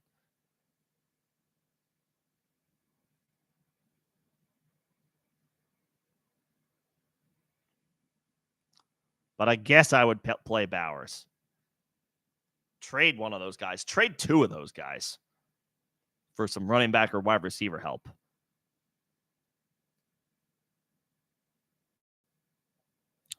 A dynasty question. You're 1-5. Oh, you play median record. Respect. I like leagues that play with they use league median. I like that as like a benchmark for how good your team is, regardless of randomness of week to week matchups. I like median scoring. You traded Dobbins, Myers, and Ingram for Ayuk and Theo Johnson. That's fine. In Dynasty, that's fine, because if you're 1-5 and you're struggling and your team's not good, you need to unload two things: running backs and older players. And you did that. You traded Dobbins, Dobbins is a great story for this year. And if you have him in redraft, excellent. But he's a sell high in this scenario when you don't have a competitive dynasty team. So that's good. You unloaded Myers, who is older at this point and is not going to be relevant by the time you want to turn things around. I don't know how you got Ayuk, to be honest, actually. I guess you bought low on him, which is great, because he's worth more than all three of these guys combined. And you took a dart in Dynasty, and you took a dart throw on a young tight end. Yeah. Nicely done. If you play Dynasty, and your team stinks, you need to trade away two things: running backs and old players in general. Not that Myers is ancient, but he's not going to be a decent like wide receiver 4 with occasional wide receiver 3 upside by the time you're ready to be competitive. He's not going to be that. And Engram is I think he's already 30 years old. Now he's dealing with the injury. He's sometimes he's good, sometimes he's bad. I'm fine with that. That's a good. I would say that's a good dynasty move.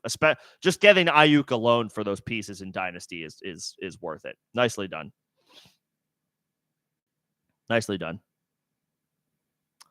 E111, I got your questions. I got my member questions down here. Shout out again to my members. Appreciate you guys.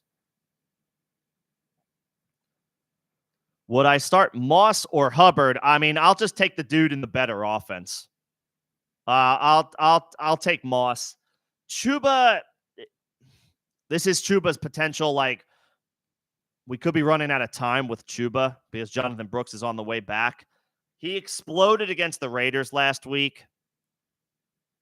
21 carries, 114 yards, 5 catches for 55 yards. He went nuclear against the Raiders.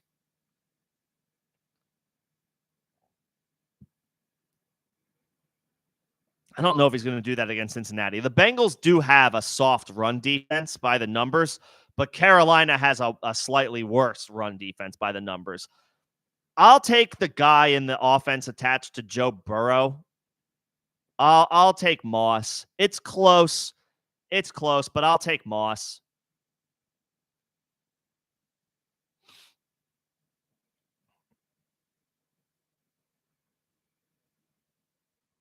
And Moss, for what's right, he scored a touchdown last week as well. And there's nothing scary about this matchup against Carolina.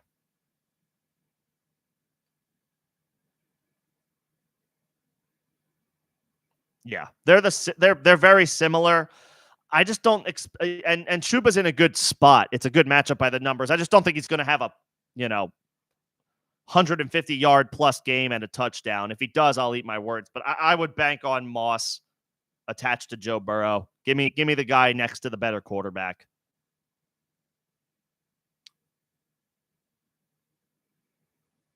And Tingley, you're in a good just fire up Anthony Richardson. Keep your handcuffs.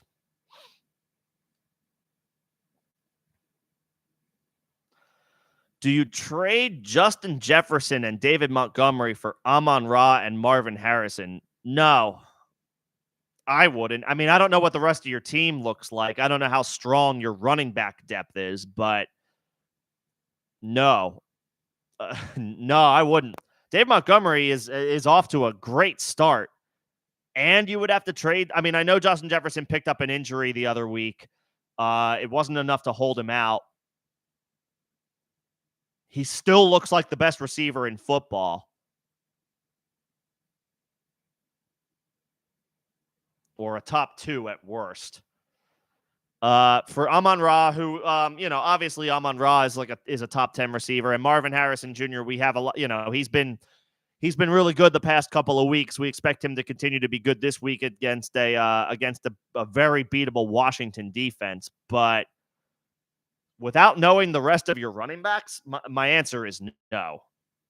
My answer is no to this.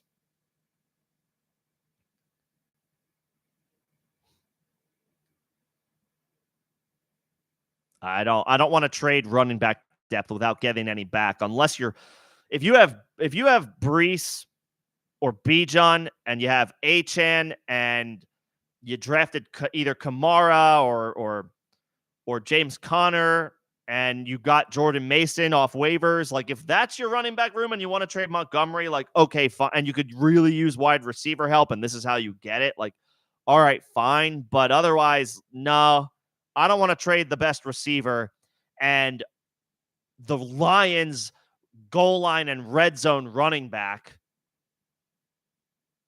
I don't want to trade those guys. My answer is no.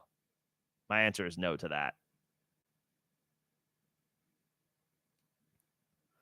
My favorite website for like fantasy so you could use I use a combination of Fantasy Pros to look at like season long rankings, like where does a player stack up against his peers, and then I'll use team rankings. Like the website is literally called teamrankings.com, and they break down like, rushing yards per game, passing yards per game, rushing yards allowed per game, passing yards allowed per game. You can look at like recent history for them, their home and road splits. I use the team rankings website. And then you may have different subscriptions depending on who you follow. They probably break this data down as well. And then I just take that data and then that's like how that helps like formulate my decisions as it pertains to start sit and pickups and trades and all that stuff.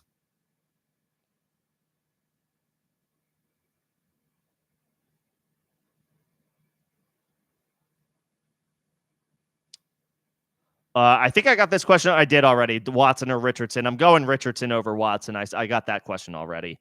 Yep. Bowers should see 8, 9, 10, 11, 12 targets tomorrow. Do you start Amari Cooper or George Kittle in your flex? Who is your starting tight end? Generally, I'm always going to suggest a wide receiver over a tight end. Obviously, Kittle is a top 3 tight end, or top 3 or 4 tight end any given week, especially if Debo is out. But I'm going to be more inclined to go with a wide receiver or a running back over a tight end most of the time. I'm just curious, who's your starting tight end? You may want to, if it's like, did you get Bowers? You may want to. I don't like operating with 2 tight ends, 2 tight end ones. I'd rather just have one and not have something to think about each week. I'd rather trade one of those guys that I have to a league mate who needs a tight end but can give me something else that I need, whether it's like a running back or a wide receiver. Like if I have 2 tight end ones, if you drafted George Kittle and Brock Bowers, sell high on one of those guys and get like a really good option, a high-end option at running back if you need running back depth, or a wide receiver if you need wide receiver depth. I'll say Cooper. I don't want to sit George Kittle. That's why I don't like having 2 tight end ones. I'd rather just have 1 tight end one, and I'll trade my tight end 2. If anything, obviously, I get it. You want to protect from injuries and all that stuff, but I don't want to play that way. I want to play with the opportunity to have like a big time stealing each week if I can. I want to maximize my opportunities each week. I would play Cooper over Kittle, and depending on who your starter is, I would trade one of those tight ends for something that you could use, whether it's a running back or a wide receiver.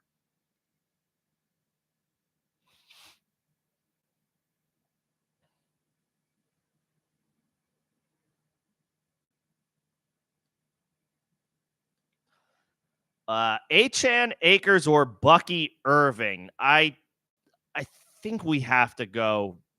I think we have to go Achane here, regardless of Rachaad White's status as it pertains to Bucky Irving. Akers is, he could continue to get an RB1 workload if Mixon is out, but Mixon seems to be trending in the right direction. Achane is the far and away best player here. I would just go Achane. I know that his situation stinks with no Tua, but Achane is the best player here. Just go 8, but like by far. Just go Achane. Just go Achane.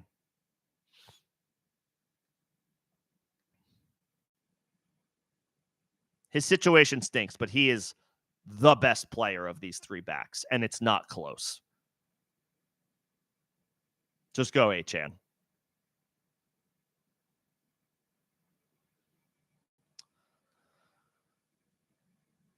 Whoop, I just lost my spot. Hold on a second. I got it. We're good. Start 1 at the flex in full PPR. Ramondre, Keenan Allen, Calvin Ridley, Leggett, or Waddle. It's not a great matchup, and I know he dudded last week. Ramondre feels like the play here, but it's not a good matchup. Calvin Ridley has the Dolphins.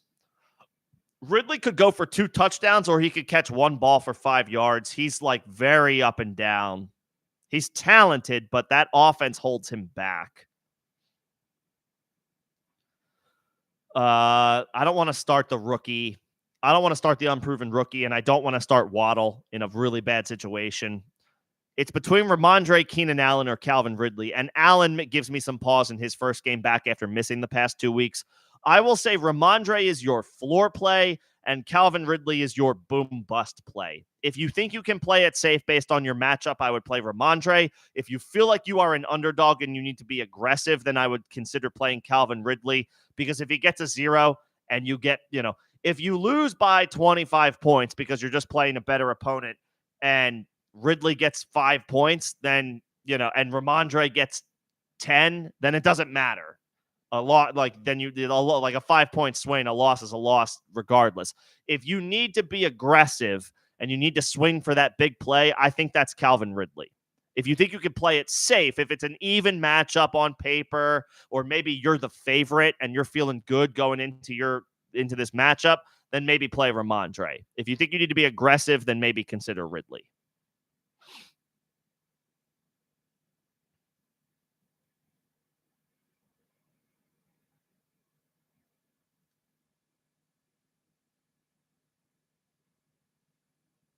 So depends on your situation. A lot of the answers to my questions are also situation dependent. Like, if you think you are a favorite, play it safe. If you feel strongly about your team top to bottom and you're just between one spot, play it safe. If it's an even matchup and you like your guys, play it safe.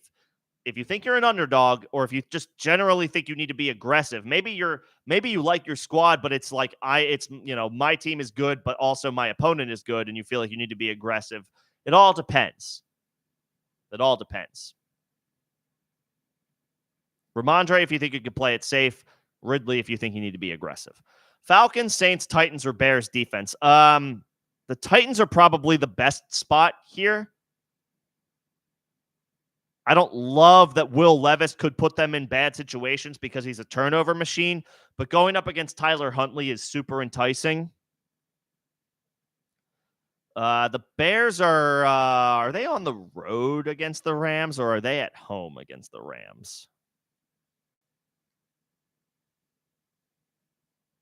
They're at home against the Rams. I don't really want to place a defense against Stafford. I know they're banged up. They're down Kupp. They're down Puka. But Stafford is not the most fantasy-friendly matchup. He's still a good quarterback. I don't want to play the Saints on the road. The Falcons might be fine. The Saints are really banged, but they would need to be. I would say play the Falcons if Kamara is out, Olave is out. If they're down all of their big hitters, then the Falcons defense is a great stream. But if Kamara plays, if Olave plays, then I would maybe say the Titans. So that depends on the availability of the Saints offensive skill guys. But if Kamara is out, then the Falcons would be a good defensive stream. If he's in, not so much.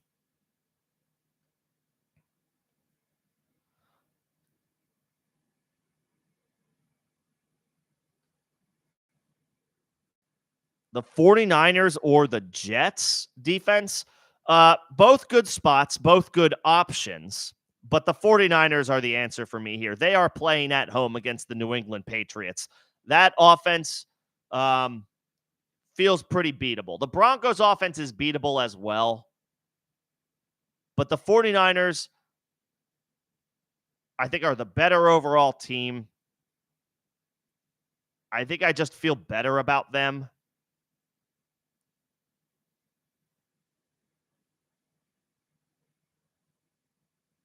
I think I just feel better about the 49ers. West Coast team hosting an East Coast team. Jacoby Brissett is not pushing the ball downfield. The Patriots wide receivers are not an overall impressive group. At least the Broncos have Cortland Sutton. I'll say the 49ers here. Both good options, but I'll say the 49ers.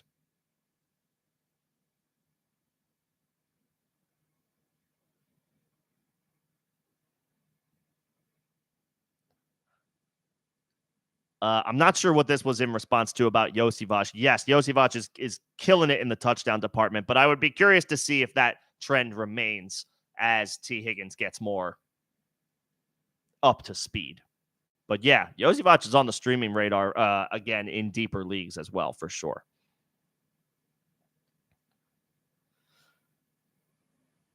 Stroud or Jaden Daniels?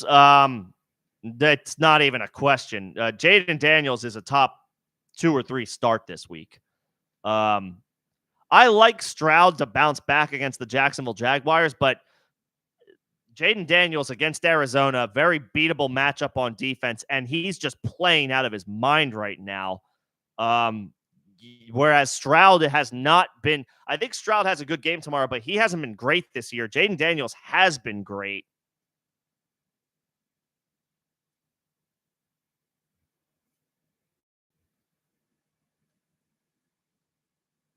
And yeah, I mean, Daniels, slam dunk. Daniels is a slam dunk must start until further notice. 100%. 100%. And okay, well, so you don't have anybody else at running back. So you're between Rashad and Bucky. So like, let's just see what happens. If Rashad White is active, play him. If both guys are out, whoever your favorite guy is on the waiver wire, or unless it's a flex spot and you can play a wide receiver. But we'll have to have backup plans ready to go if they both can't play.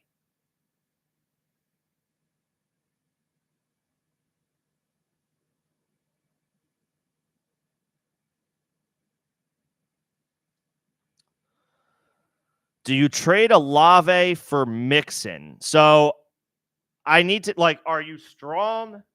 Are you strong at running back? Or are you strong at wide receiver? Could you use a running back? Well, everybody could use running back depth. But, like, are you strong at wide receiver? Or are you weak at wide receiver and this would make it even worse? Like, if you can withstand losing Olave, if you've got other good players, if you've got Rashee Rice, and, if you drafted Olave, that might do you have did you end up with a Garrett Wilson or an A.J. Brown at the end of the first round? Like, and obviously, AJ's hurt and Wilson's off to a slow start, but like, we still like those guys for the long haul, for the long term. I mean, are you loaded at wide receiver and you could use a running back? Then the answer is yes. Trade Olave for Mixon.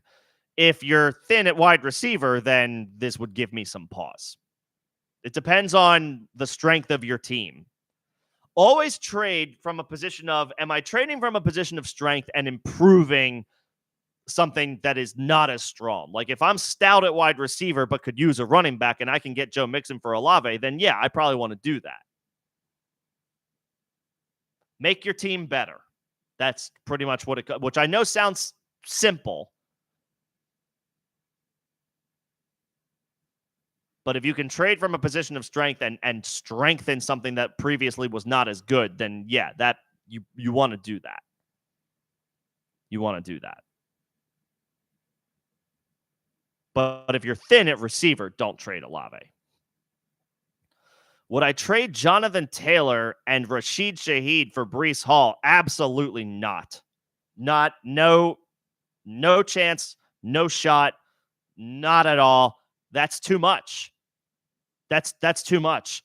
Breece is still Breece. This is not me being anti-Breece Hall. Breece is awesome. But Braylon Allen is good and is not going anywhere. He's going to carve out a role that is maybe going to be a little annoying for folks who have Breece Hall.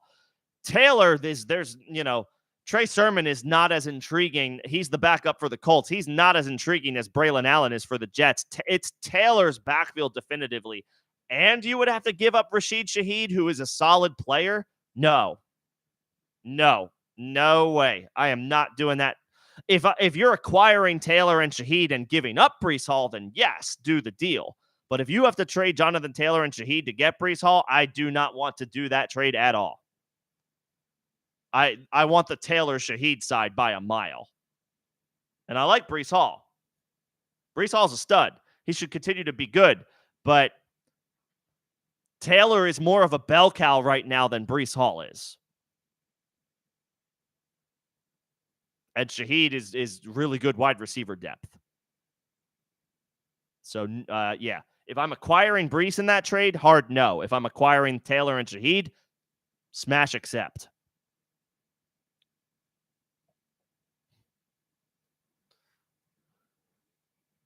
You can only roster one between Bucky Irving or Carson Steele. So, what does the rest of your team look like? Because Steele is a potential starter for the next 8 weeks, 6, 7, 8 weeks. Whereas Bucky could take over this backfield, but like, does Rachaad White remain as a pass catcher? Is Bucky Irving, is this hamstring injury like a long-term concern? Like, we don't know that. Is it going to hold him out tomorrow? Is he going to play and be just fine tomorrow? Like, there's more question marks to me around Bucky Irving. Bucky might be more talented 1-for-1 than Carson Steele.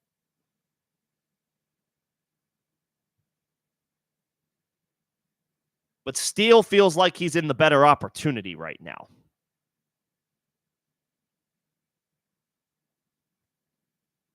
And then, of course, like, do you have Rachaad White? That would make Bucky Irving a little bit more valuable. In a vacuum, I think I would rather roster Steele because he is closer already to being a starter. Bucky Irving, I guess there is a world where Bucky Irving becomes the Bucs starter this year, and he relegates Rachaad White. But Steele is the current runner. He is the current starting running back for the Kansas City Chiefs, and we don't know if Pacheco is returning this year. We hope he does. He might, but we don't know if he will.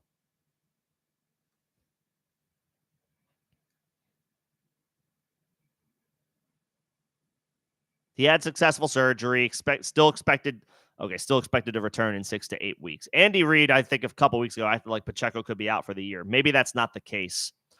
Right now, I'll say Steele because that he is a flex option for the next 6 weeks minimum. I'll say Steele slightly.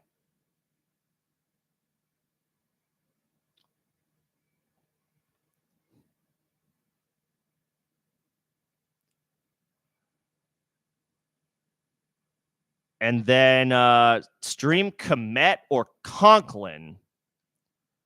I think I would go Conklin here. It's not a good matchup. Kmet has the better matchup, but Keenan Allen is back, so it could cut into his workload. And the Bears offense just looks really bad right now, whereas the Jets look like they found a little bit on Thursday night against the Patriots and look to keep it going at home against the Broncos. I think I slightly lean Conklin. Kmet should be fine. It's a good matchup against the Rams, but this Bears offense is difficult to trust right now, and Keenan Allen coming back cuts into Kmet's opportunities potentially.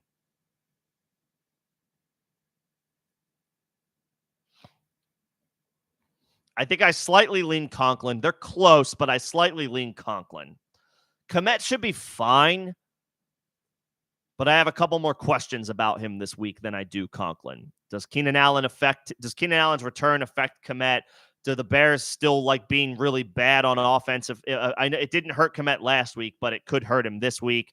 Whereas the Jets maybe like found something on offense, and Conklin has a clear path to opportunities. A clearer path, I would say, in this Jets offense than Kmet does week to week.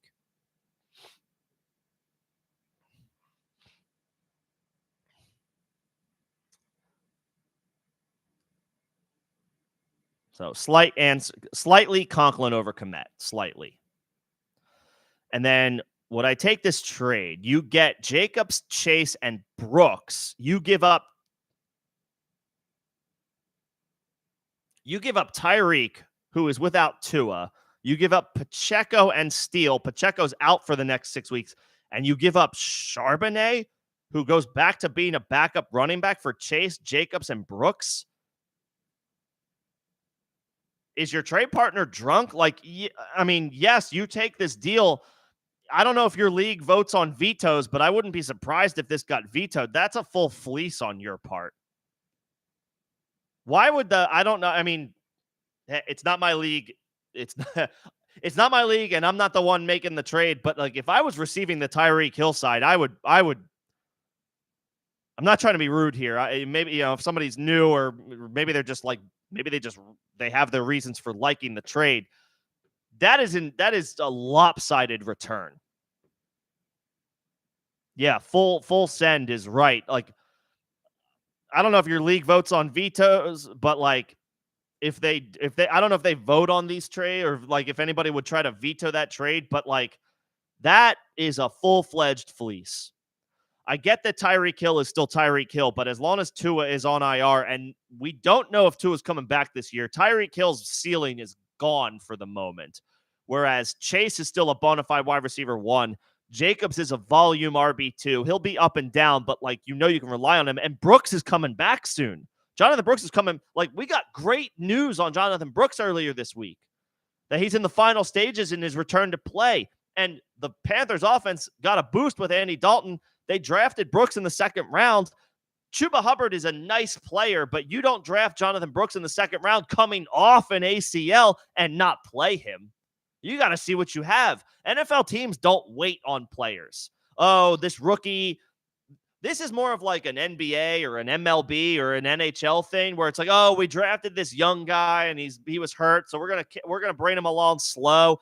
That's not the NFL, man. That's not how they operate. They drafted this running back in the second round. They're gonna play him.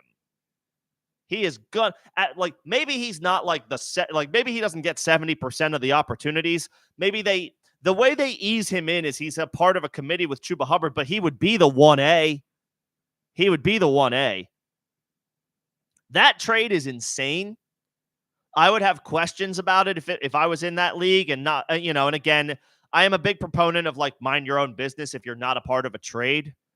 But that is a lot in my mind. That's a lopsided return. Chase, who's a wide receiver 1, Jacobs, who's a volume-based RB2, and Brooks, who has intriguing upside as a rookie running back coming back from this ACL injury sooner than later. For Tyreek Hill, whose ceiling is gone. Pacheco, he just broke his leg and is out for another 6 weeks minimum. Charbonnet, who is a spot guy depending on Kenneth Walker's health. And Carson Steele, who is like an RB3 while Pacheco is out. That's an insane return. Okay. I've spoken my mind about that. I've spoken my piece about it. If you can get it done and nobody in your league bats an eye, then congratulations. Yes, you take that trade, and without even thinking twice, 100%. All right, I'm going to keep it moving. Appreciate everybody's patience as I work through all these questions. There have been a lot of them. Thank you guys for coming in and hanging out this evening. Appreciate the likes on the stream. That helps the algorithm. If you guys are enjoying the dialogue, if you guys are enjoying the conversation, and if I don't know if I'm going to be able to get everything right, but I can at least give you my thoughts from like a calculated analysis of your specific situation. That is the best that I can do. Hopefully that helps. And best of luck. Hopefully it's enough to, right or wrong, I have my process.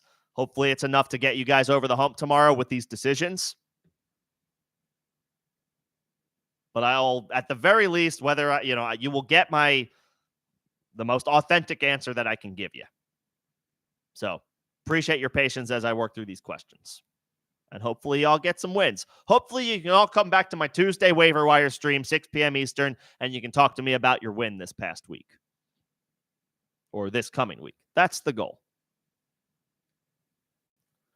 Steele, Brian Thomas Jr., or Akers in the flex. First of all, yes, I would start Deebo Samuel over all of these guys if he plays. The problem is Akers plays in the early window. I think Brian Thomas Jr. does as well. So we may not know Deebo's status before any of these guys go. What is the scoring? just as a reminder for everybody, scoring helps. Half PPR, full PPR, standard. Do you start 3 receivers in a flex? Do you start 2 receivers in a flex? Are there any random bonuses or unique scoring settings to your league that may not be the same across other leagues? Context helps to sort these questions out, especially when you have like flex questions as it pertains to like a running back or a wide receiver. Full PPR, half PPR, standard. That information helps. One flex, full PPR. You start Debo over all these guys if we get positive news about Debo before the 1 p.m. East kickoffs. If the vibe going into tomorrow morning is that Debo feels good, the team is optimistic that he's going to play, he's not going to be on a snap count, the answer is Debo. And then if Debo doesn't play, you could go to Carson Steele because I think he plays in the late window as well. If the vibe around Debo is he's less than 50-50, which is what I think the case is, he's on the wrong side of questionable. He's probably not going to play this week. We might see Debo week 5. Then I would say Brian Thomas. If Joe Mixon plays, then I don't want to play Akers. If Joe Mixon is out, then I would play Akers. If Joe Mixon is in, then I would play Brian Thomas. So if the vibes are good on Debo, but we need updates going into the 1 p.m. slate. We can't wait until the later slate with some of these guys. If we get good vibes from Debo going into the 1 o'clock games, then I would wait for Debo. And if Debo's ruled out, then I would play Carson Steele. If the vibes are bad on Debo going into the 1 o'clock windows, or if we don't have any update at all, then I don't want to risk it. If Joe Mixon is out, then you could play Akers. If Joe Mixon is in, you could play Brian Thomas. So we gotta wait and see what the final results are for some of the. There's a trickle effect on this question.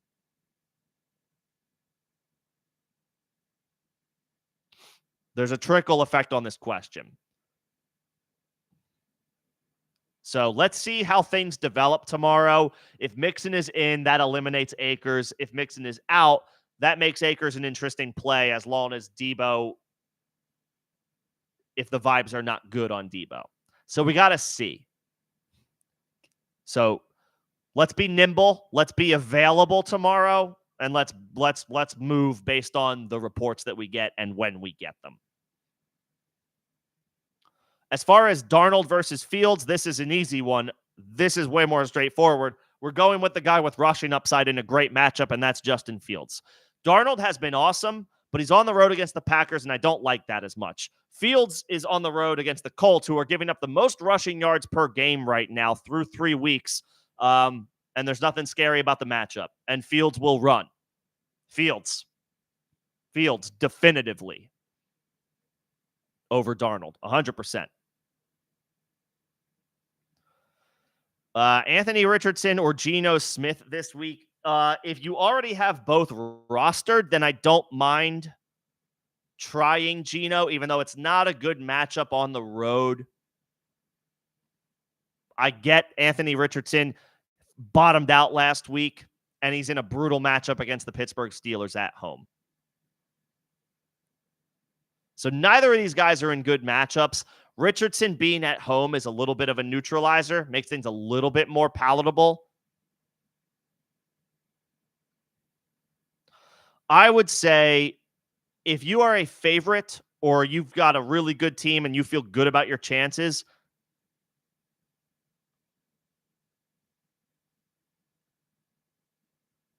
I would say stick with Richardson. If you are an underdog and you think you need to play, for some upside, maybe Geno, because he's just been playing better than Anthony Richardson. But Richardson is still that Konami code whose upside I want to bank on, even in a bad matchup.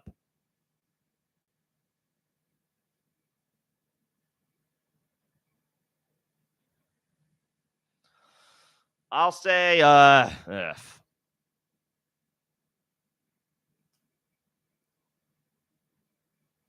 if you're a favorite, I would go Richardson. If you're an underdog, I would say maybe try Geno in a slightly better matchup. The Lions can be had through the air, and the Seahawks will have to throw the ball. If you need to be aggressive, Geno. If you've got a really good team up and down the line otherwise, like stout at running back, stout at wide receiver, you're a favorite and you're feeling good, then maybe just roll the dice on Richardson and hope that his floor hits with upside. But if you need to be aggressive, Geno is playing better than Richardson right now. So it depends. Depends on your situation.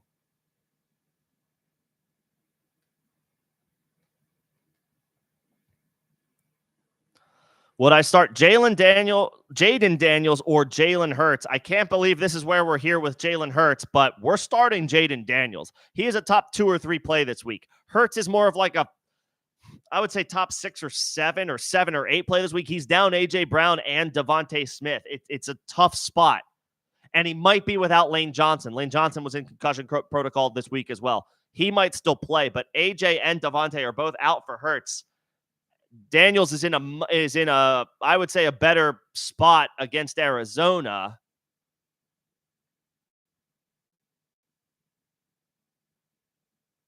I think you got to go Jaden Daniels. You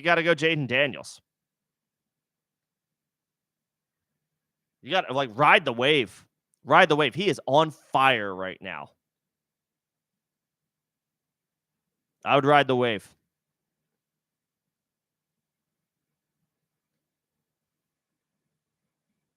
Daniels has his full cast of weapons available. Hurts does not.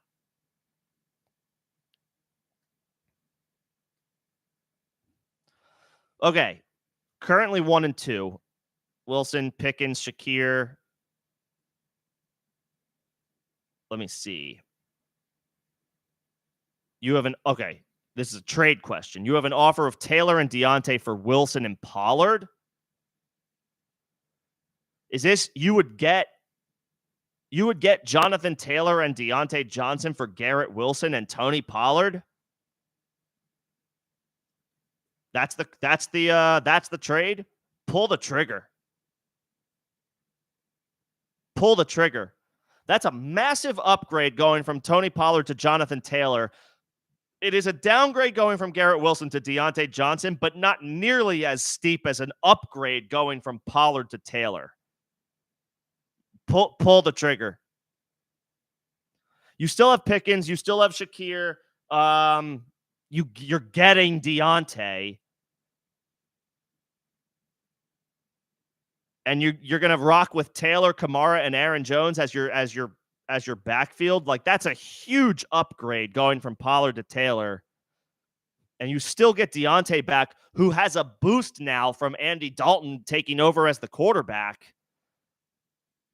Pull the trigger. If someone offered me that, yes, I would take that. Wilson is still a stud, and I know that it feels like you can, maybe you're selling low on him a little bit because he's off to a slow start and you expect him to bounce back and have a really good season. But Deontay is not that bad of a drop off when you are going from Tony Pollard to Jonathan Taylor as a running back upgrade. Yeah, I say yes. And you're getting Puka back. You're getting Puka back eventually. The expectation is he comes back next year later this year, and ideally gets back to some type of high expectations that we can have of Puka. Yes, I do this trade. Yes. I do not think Deontay had was that a ceiling game for Deontay? Maybe, but he can still come through as a strong PPR option most weeks with a stable quarterback. I would do that trade. Excuse me. I would do that trade. Yes. Yes, I would. Yes, I would. Do you trade Jaden Daniels for James Cook? No. Who is your, what quarterback would you turn to, and what running backs do you have currently? Like, trade questions are always loaded. Like, are you trading Jaden Daniels? Do you have Josh Allen? Do you have Lamar? Do you have Kyler Murray? Do you have Jalen Hurts? Like, and who that's the guy I would trade if I have Daniels. Do you have Josh Allen or Kyler or Lamar, who you can just keep hanging your hat on, and you can sell high on Jaden Daniels to get like a top flight running back in return? Like, if that's the case, then like, all right, fine if you're weak at running back, but I don't really want to trade Jaden Daniels right now. I don't really want to trade Jaden Daniels right now.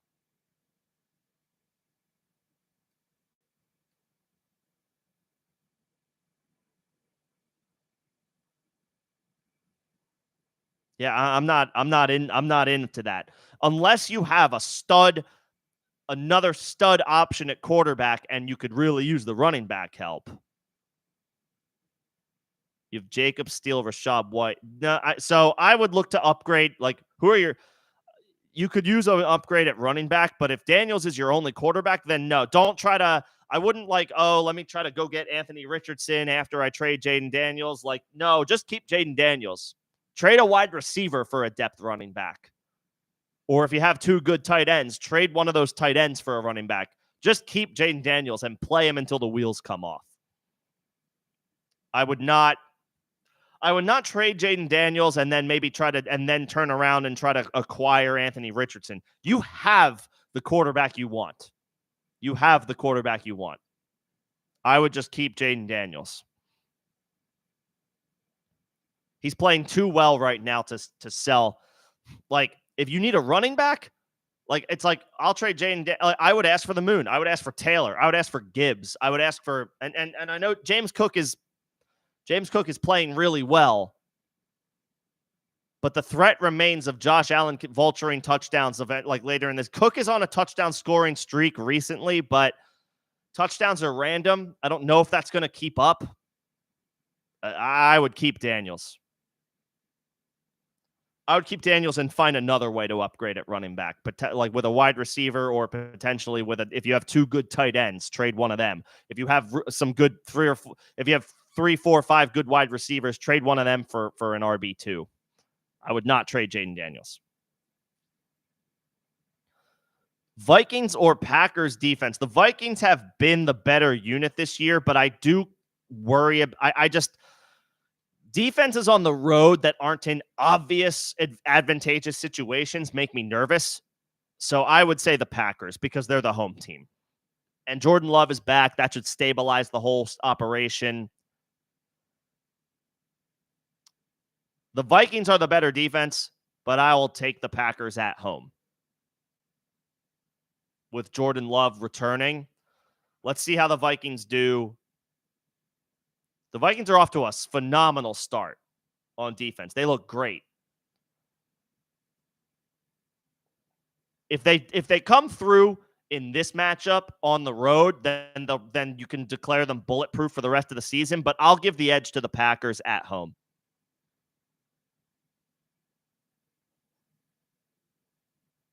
Give to the edge to the Packers at home.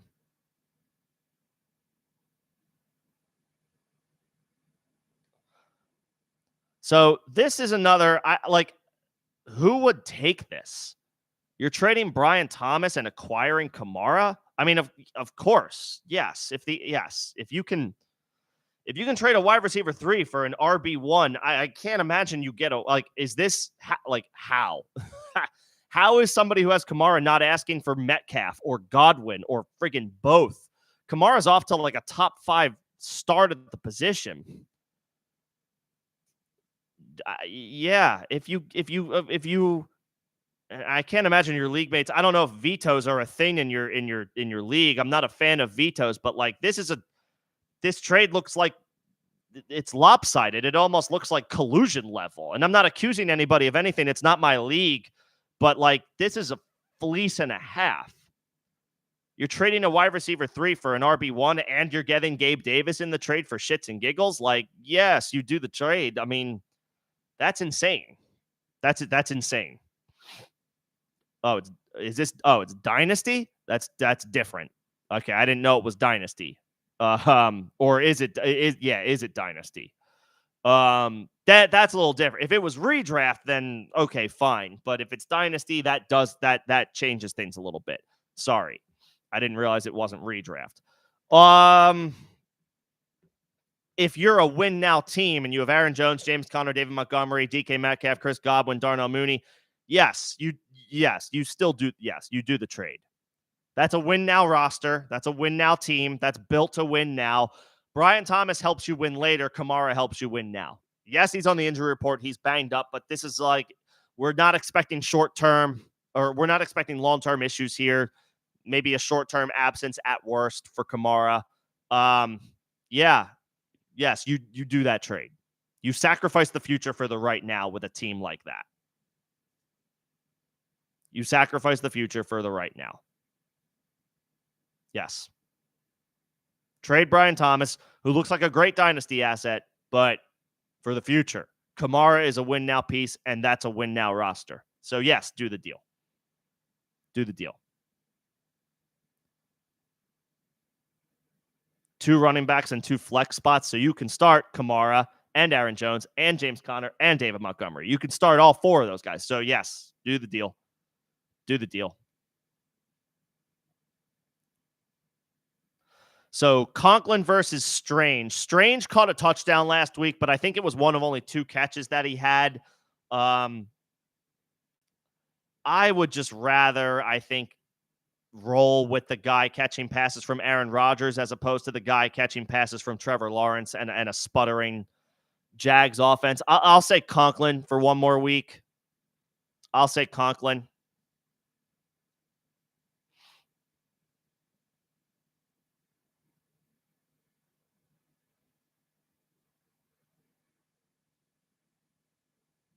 I'll take the guy catching passes from Aaron Rodgers as opposed to the guy catching passes from Trevor Lawrence, who looks awful. The Jags as a whole look terrible right now. Strange caught a touchdown in a blowout last week, but he still only ended up with like 8 fantasy points, which is enough for a tight end one week. But I'll chase the yards instead of the touchdowns because that's a little bit more of a consistent thing to go off of. And Conklin had 5 for 93 last week. So I'll chase that over chasing a touchdown. You're always chasing a touchdown with these random tight ends, but like if a guy has a chance to be more involved, catching passes from a better quarterback, I'll take that. I'll take that over a sputtering offense that doesn't look good. I'll take Conklin over Strange. Jennings or Jacoby Myers? Yeah, I mean, if Debo plays, Jacoby Myers. If Debo is out, I'm fine with Jawan Jennings in a better situation. In a better situation than Jacoby is in. Both are in less than ideal matchups, but Jennings is in far and away the better offense. So in this instance, I'll take Jennings if Debo's out. If Debo plays, Myers.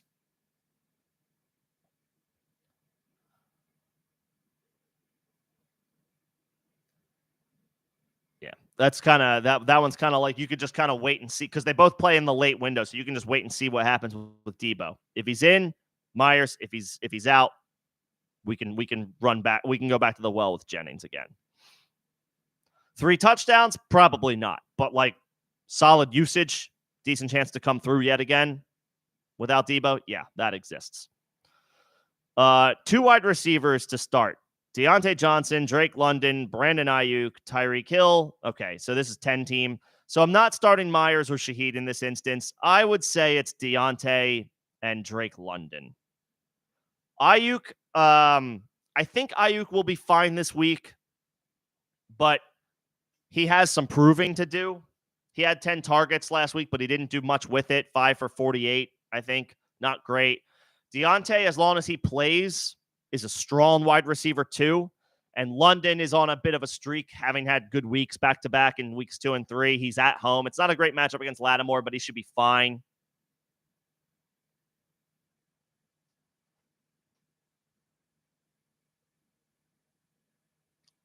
Deontay, if he plays, London for sure. I would put Ayuk in my, am I really starting Ayuk over Tyreek Hill? I guess I am. I hate that so much. This is how far the things have fallen for the Miami Dolphins. Deontay, if he plays, I will say London for sure. If Deontay is ruled out, then I would say go Ayuk. Hill's a stud. I can't. I don't want to. I don't even want to put Hill on my bench. But like, you do have viable enough options given everything that is going on with the Miami Dolphins. You have enough viable options to pivot. So I guess I would.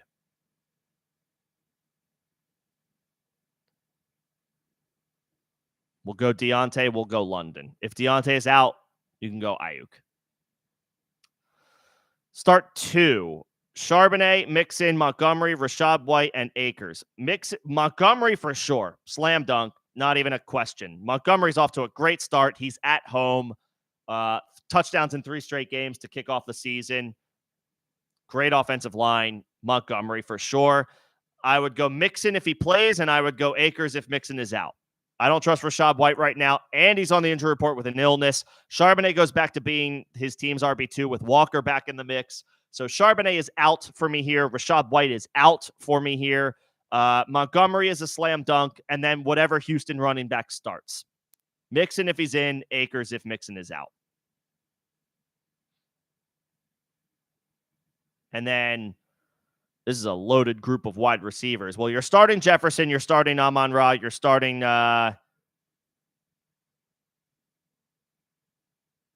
you could start Deontay over Garrett Wilson if Deontay is healthy, because Wilson sees Patrick Surtain tomorrow, so that's a brutal matchup. Okay. Jefferson and St. Brown are slam dunks. I will say Deontay Johnson is your wide receiver 3 if he is active. If Deontay Johnson is ruled out, then you can pivot to Garrett Wilson and hope for the best, even though it's a bad matchup.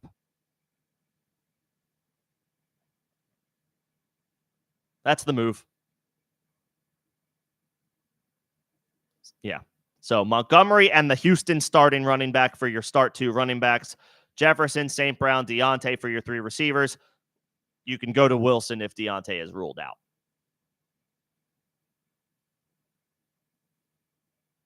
Hopefully that helps. Best of luck.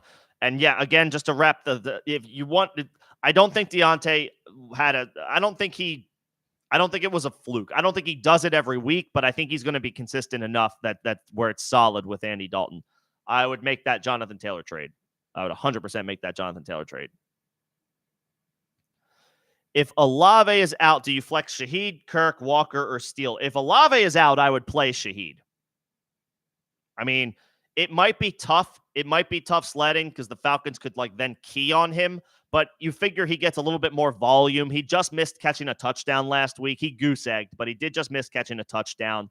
If Olave is out, I would play Shaheed. If Olave is in, I would play Christian Kirk in full PPR. He got back on track last week. You figure that the Jags will do what they can to get him more consistent usage, consistent looks in a game that it's a must-win. They got to have it. Their season is on the brink. Their future is on the brink. If they lose this game and go to 0-4, Jacksonville is going to be bad vibes rest of season, and they probably are going to lose this game. They have to get Christian Kirk involved.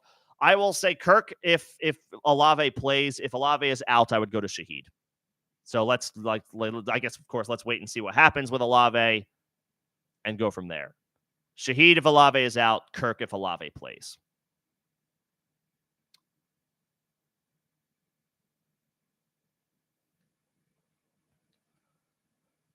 Conklin or Mark Andrews this week. This is how far we've fallen. Can we trust Mark Andrews right now? He has done nothing. I think he ran 4 routes last week. Conklin. I don't trust it. It's could he bounce back and be Mark Andrews? Yeah, I guess, but we haven't seen it yet. We haven't seen it in any variation this year.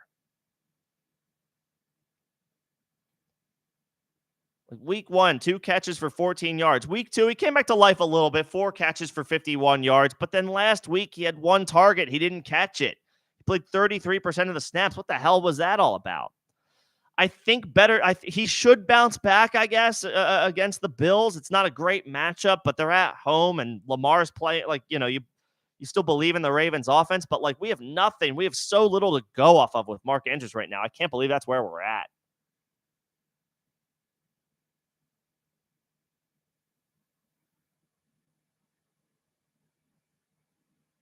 Yeah, Conklin.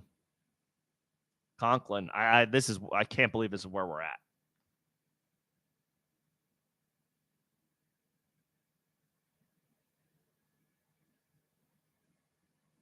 This could be the week that Mark Andrews gets back on track, I guess. But like, what do we have to go off of to feel good about that?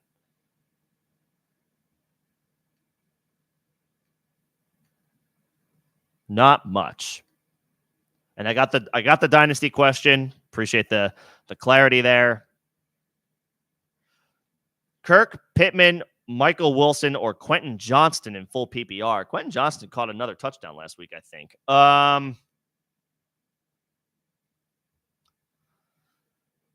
Man. Pittman's hard to trust. Wilson is interesting in an expanded opportunity. You figure Kirk should continue to get more like 8, 9, 10 targets. I think in full PPR, I would go Kirk. At least the Jags got him going last week. They figure to utilize him again. Evan Ingram continues to be out. That boosts Kirk's floor or the likelihood that he gets increased work. I'll say Kirk. Pittman is hard to trust right now, and it's a brutal matchup. Wilson is interesting in a great spot against Washington, but I would expect Kirk to get more volume.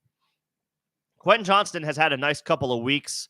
I think we need to see a little bit more consistency from him, though, before we elevate him to this level of the conversation. I'll say Kirk.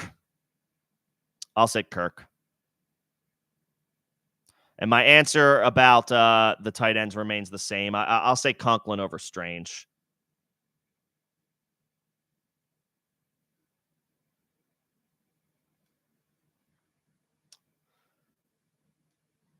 Roster 2, Javonte, Spears, Leggett, and Roschon. I think Roschon's an intriguing name here. I wouldn't be surprised if he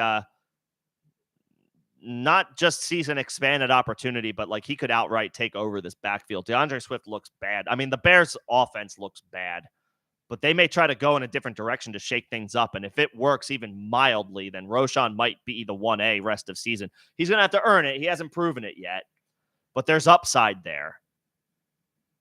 It feels like there's no upside with Javonte Williams. Like, yeah, I guess he's the starter, but like there's no upside with him right now. He doesn't look good. The Broncos offense as a whole doesn't look good. I like Tajay Spears. I don't think the story of his 2024 season is fully written yet. Obviously nobody's is, but he's off to a bad start. I think Spears can still be a factor this year. I would say those two, Spears and Roschon. I like Leggett, but like rookie wide receiver on what might still be an inconsistent offense. I'll take the shot on the running back upside. That is Spears and Roschon. I will take a chance on the running back upside. Javonte has no upside right now. He looks like, I hate to say it, Javonte might, I don't know. It might be over for him. It might be over for him. I would love to be wrong, but I'm not sure that that's the case. I'll take Spears and I'll take Roschon. Give me the young running back depth. The stashes. If White is out, start Braylon Allen or Bucky Irving. If White is out and Irving is in, play the starter. Play Bucky Irving. Braylon Allen will only continue to work in a change of pace role behind Breece Hall. If White is out, you play Bucky Irving. And Bucky Irving has to be active himself. He's on the injury report as right now. He's questionable with a hamstring. If Irving is in and White is out, Irving over Braylon Allen.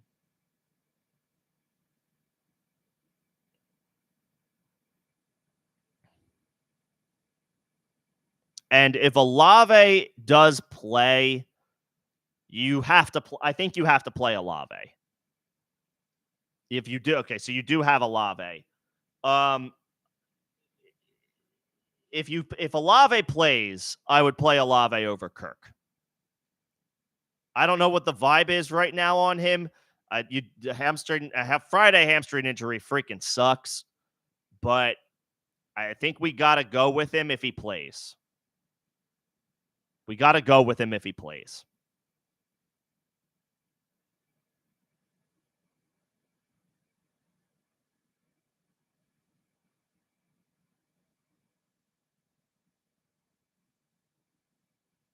I would go Olave if he plays, then Kirk, then Shaheed. If Olave is out, I would go Shaheed over Kirk, I think. Kirk floor play, Shaheed all or nothing play if Olave is out. So if you need to be aggressive and Olave is out, Shaheed offers you the moonshot, but he could give you a low floor that is way lower than Kirk's floor. So, yeah, a combination of two things. It depends on what you need, and it depends, of course, on the status of Chris Olave. We are at the end of the chat. I do not see any other questions that I don't think I missed any in these last couple of minutes here. If I missed one, feel free to let me know. Appreciate everybody's patience as I worked through the questions today. Looks like 77% of you smashed that like button, so I appreciate that. If you didn't, that's okay. That's perfectly fine. But appreciate the likes. That helps the algorithm. Flex one, Reed, Adunze, or Brian Thomas Jr. I'll go Jaden Reed because Jordan Love is expected to make his return. Jordan Love is expected back tomorrow. Reed's ceiling is back with Love being back, so I would go with Jaden Reed.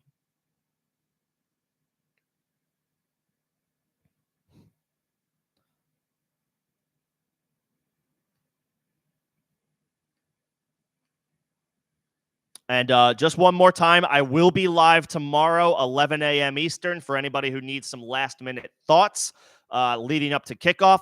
So if you catch me tonight, or if you maybe miss me tonight and have questions, you can join then. If you're not available then, feel free to leave your question in the form of a comment on the stream, and I will get to it when I can. What was I looking at? I think I was just nope, we're good.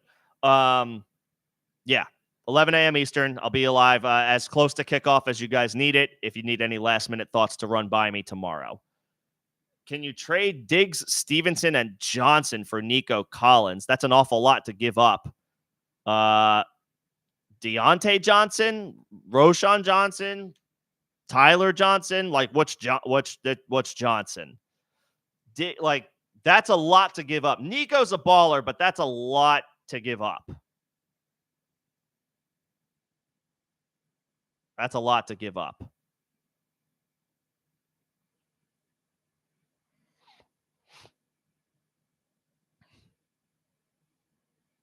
Especially if it's Deontay. If it's Deontay, Diggs, and Stevenson, then my answer is no. That's too much. Yeah, it is Deontay. No, that's too much. A 3-for-1. Nico's awesome, but that's too much. That's too much to give up. You have depth. That's good. Depth is great. Depth can also dry up like that, like real quick. All it takes is like 2 injuries, and all of a sudden it's like, well, thank God I have these guys. I like a 3-for-1. You would have to be loaded at every single position and other really good options on your bench. Like, I just don't like 3-for-1 trades. Like, usually it doesn't work out. Nico's a baller. Nico is a baller, but that is a lot of depth to give up. I'm not super bullish about it. Like, whatever your running back situation is, all it takes is 1 or 2 guys to go down over the course of 2 weeks, and then you could be left scrambling. It doesn't take much. It doesn't take much. And then a trade to think of? So again, as always with trades, I always tell people, try to trade from a position of strength to address a position of weakness. You have Walker, you have Henry, you have Connor. So I would not trade a running back. I like that running back group, and I would not trade to make that worse. Your wide receivers are strong. CD, Rice, Olave. You have Olave and Shaheed, which makes that nice. I would try to trade Christian Kirk to somebody who I would try to find somebody in your league who could use a wide receiver, trade Christian Kirk, and maybe they have two good tight ends. Did they draft like Kincaid and Bowers or Kittle and Bowers, and they have one of those guys? Try to upgrade from Kyle Pitts, who I want to continue to believe in, but he continues to make it really difficult. That's what I would do. I would dangle Christian Kirk because he's coming off a good game last week, so he's got his values up. Your receivers are solid. I would try to trade Christian Kirk for an upgrade at tight end. I would try to find a wide receiver needy team in my league who has two good options at tight end, and try to acquire one of the two. That's what I would do.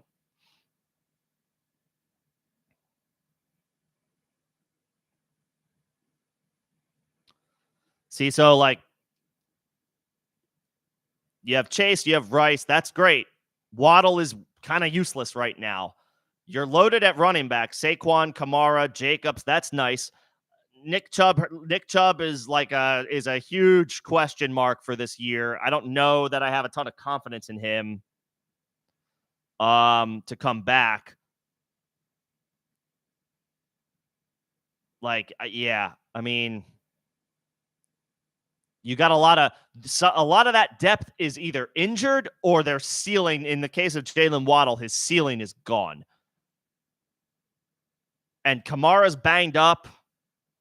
Yeah, no, I would not. Again, I'm not doing a 3-for-1. You have Eckler too. He's in the concussion protocol. Like, you do have good pieces, but a lot of them are banged up. Nick Chubb, Hawkinson, and Waddle's ceiling is like completely gone. And Kamara is banged up as well. He's on the injury report with multiple injuries. He could play, but he's banged up. I think he's got a rib injury. He's got like a hand injury. I'm not doing a 3-for-1. I'm not doing a 3-for-1. Keep your depth because you've got some dudes who are banged up. Chubb has last I saw, Chubb has no timeline to return. Hawkinson does have a timeline to return, but it might take time for him to ramp up. And then Kamara is banged up right now. All it takes is like one more injury where you're like, all of a sudden, I don't have a whole lot of depth. Keep your pieces. I would keep your pieces. That's what I would do. Nico's a stud. He's a baller, and it's fun to acquire ballers. But 3-for-1, that's a tough pill to swallow. You could package Pitts with Kirk. I mean, if it helps get a deal done, and you can get a good, you can get like a Bowers or a Kittle or a Kincaid.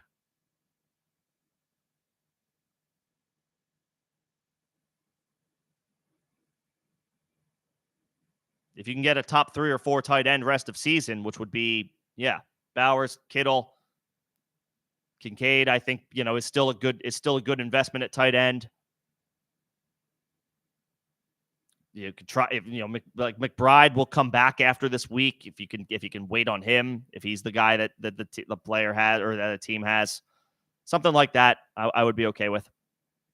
I do got to wrap this up here in the next few minutes, but I will get to the questions that I see. Appreciate everybody coming in and hanging out this evening. Again, I will be live tomorrow at 11 a.m. Eastern if you need any last-minute thoughts. And if you miss me tonight and cannot make the stream tomorrow, just leave your question in the form of a comment on this stream or any recent videos, and I will be sure to get to it. What do I think about Tyler Huntley? I mean, in Superflex, maybe. In one quarterback, no shot. I'm not playing Tyler Huntley tomorrow in his first start for his new team against a Titans defense that has been pretty good against the pass this year.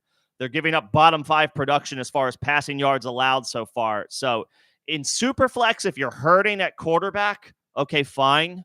Maybe you had Tua. Who else is banging? Maybe you had Tua. Maybe you have some other guys underperforming and you're scrambling. Like, all right, fine. In Superflex, in one quarterback, no way. No way on Tyler Huntley. No shot. Not in this matchup. Not against the Titans. They've been good against the pass, and I wouldn't be surprised if Huntley, coughs up the ball 1 or 2 times again. First start, good weapons to work with and throw the ball to. I'm not super bullish on Huntley in his first start. Even with Trevor Lawrence is not a viable option, but I would play Lawrence over Huntley. Trevor Lawrence is not a viable option, so I get it. I understand the question, but I would stick with Lawrence. I would stick with Lawrence. I know that probably sounds terrible. You probably don't want to, but I would probably go Lawrence. Pick 2 for the flex. Irving, Steele, Coleman, Cortland Sutton in full PPR. So Irving, we can't fire up just yet. We need to see what happens with Rachaad White's and both availabilities of the Bucs running backs are in question right now. They're both on the injury report. White with an illness, Bucky with the hamstring. So their availability is in question right now. Coleman, this could be a tough spot on the road against Baltimore. They're a savvy veteran defense, and he's a rookie. Sutton's in a bad spot, just being in a bad offense and, having to go up against Sauce Gardner. That's less than ideal. I would say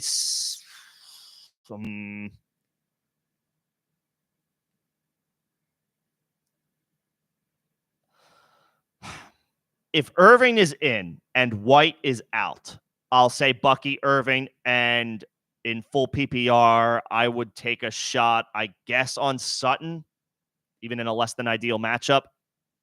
If Irving is out, or if Rachaad White and Bucky Irving are both active, and we don't want to play that game of, backfield split, then I'll say Sutton and Steele. So if White is out and Irving is in, I'll say Irving. So I think I'm going Sutton regardless since it's full PPR. I'm going to sit on. I know Keon Coleman had a nice. He caught a touchdown. They went nuts against Jacksonville. It's a little bit of a tougher spot. A little bit of tougher spot against Baltimore on the road for the rookie. I will say Sutton, and then I will say Irving if White is out, Steele if White is in.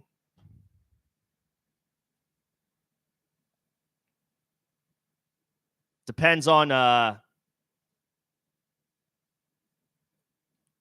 Irving's status and White's status. We're gonna have to keep a close eye on the Bucs availability. Man, I'm losing some light real quick.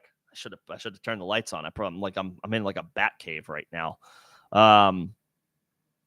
Let's wait and see what happens with the availability of the Bucs running backs. We're not going to know it until tomorrow. But I would say Sutton and then Irving or Steele, depending on if Rachaad White is active or not.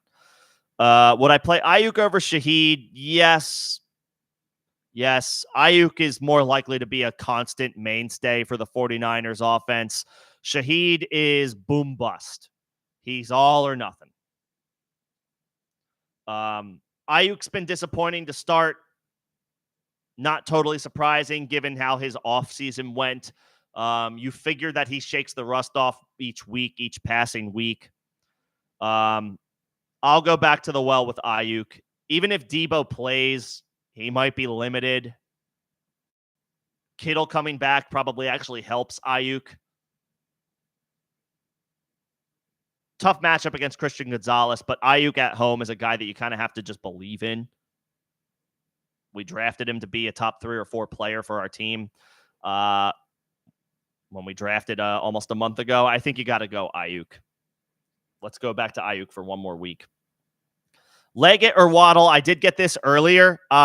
This is one of those cutoffs where I am just going to suck it up and play Waddle. I don't love it, but Leggett's got a great opportunity, but he's an unproven rookie and still on a bad team. I'll say Waddle, and I just hope that he'll get like 5 catches for 50 yards. That's the cutoff. Like Xavier Leggett is like the cutoff of him versus Waddle. I'm out on Waddle unless it's like like in this situation where it's him or an unproven rookie. I'll take Waddle. And thank you for the sub. Appreciate that. Laporta or Freiermuth, you got to go Laporta.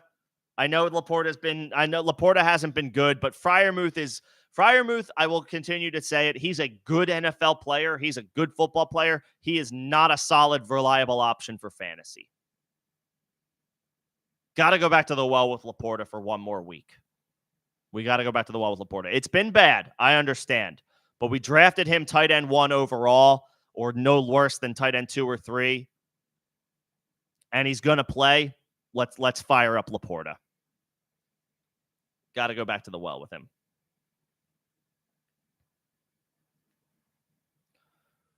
Ramondre or Christian Watson in half PPR? Ramondre. It's not a good matchup, and I know he bottomed out last week, but let's go back to the well with the running back who's going to get all the work, all the usage. Watson is kind of hit or miss. He would be an all or nothing play if you need a big play, but like his usage is kind of volatile. Jordan Love is coming back, which is huge. I'll say Ramondre for the work, for the usage.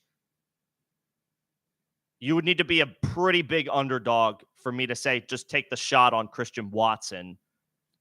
Hope for the 60-yard touchdown, but like his floor is very low. Lower than Ramondre's floor by, I would say, a good amount.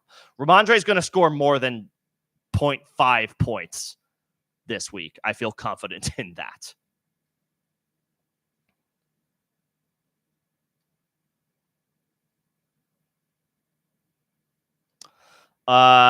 Let's see. Who do you sit of this group? Evans, Cooper, Walker, Robinson, or Aaron Jones? The answer is Kenneth Walker. Evans against the Eagles should be fine. Cooper scored 2 touchdowns last week. We don't expect it, but we'll chase that. Robinson Jr. is in a smash spot without Austin Eckler this week, and Aaron Jones is in a revenge game against the Packers and playing well regardless. The odd man out here is Walker. First game back from injury and bad matchup on the road against Detroit. Detroit is not allowing a lot of production to opposing running backs so far. You sit Walker. You sit Walker. And do you trade Higgins? If you can get T. Higgins for Brian Thomas Jr., yes. Yes, do that. Yes, do that. Yeah, I would. I would roll the dice on the more proven, right now, better player. Brian Thomas looks good. But the Bengals the vibes aren't great for either of these teams. They're both 0-3. The difference is Cincinnati looked last week like they found their groove on offense. Jacksonville looks like they look dead in the water. Cincinnati at least has Joe Burrow, and the offense looked like it clicked last week. If you can make this happen 1-for-1, and someone's willing to do it and give you T. Higgins for Thomas, the answer to that is yes. Acquire T. Higgins.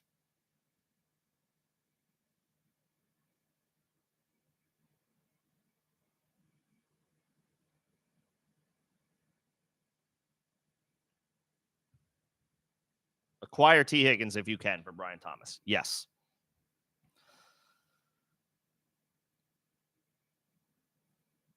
Josh Jacobs or Mixon if he goes. It's not a great matchup for Jacobs.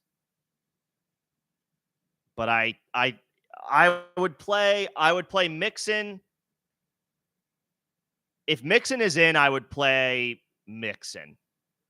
It's a better matchup.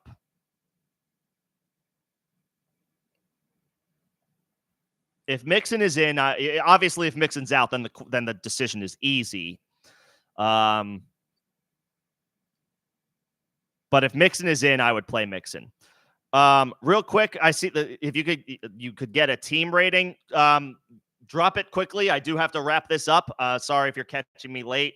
If you also don't have the time for this now, you feel free to leave it as a comment on this stream, and I will get to it.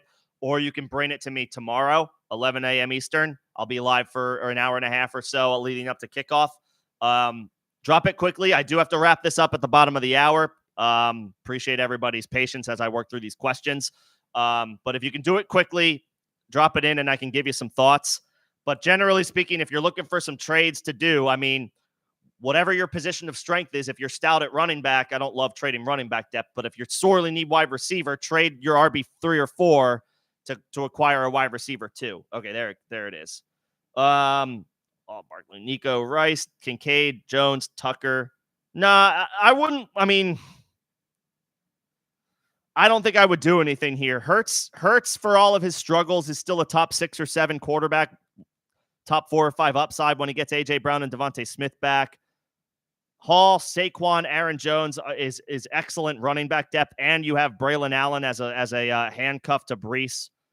Nico, Rice, London, like very strong options at wide receiver. Kincaid is a guy that is on the rise at tight end and a guy that you bank on for top 5 production at the position.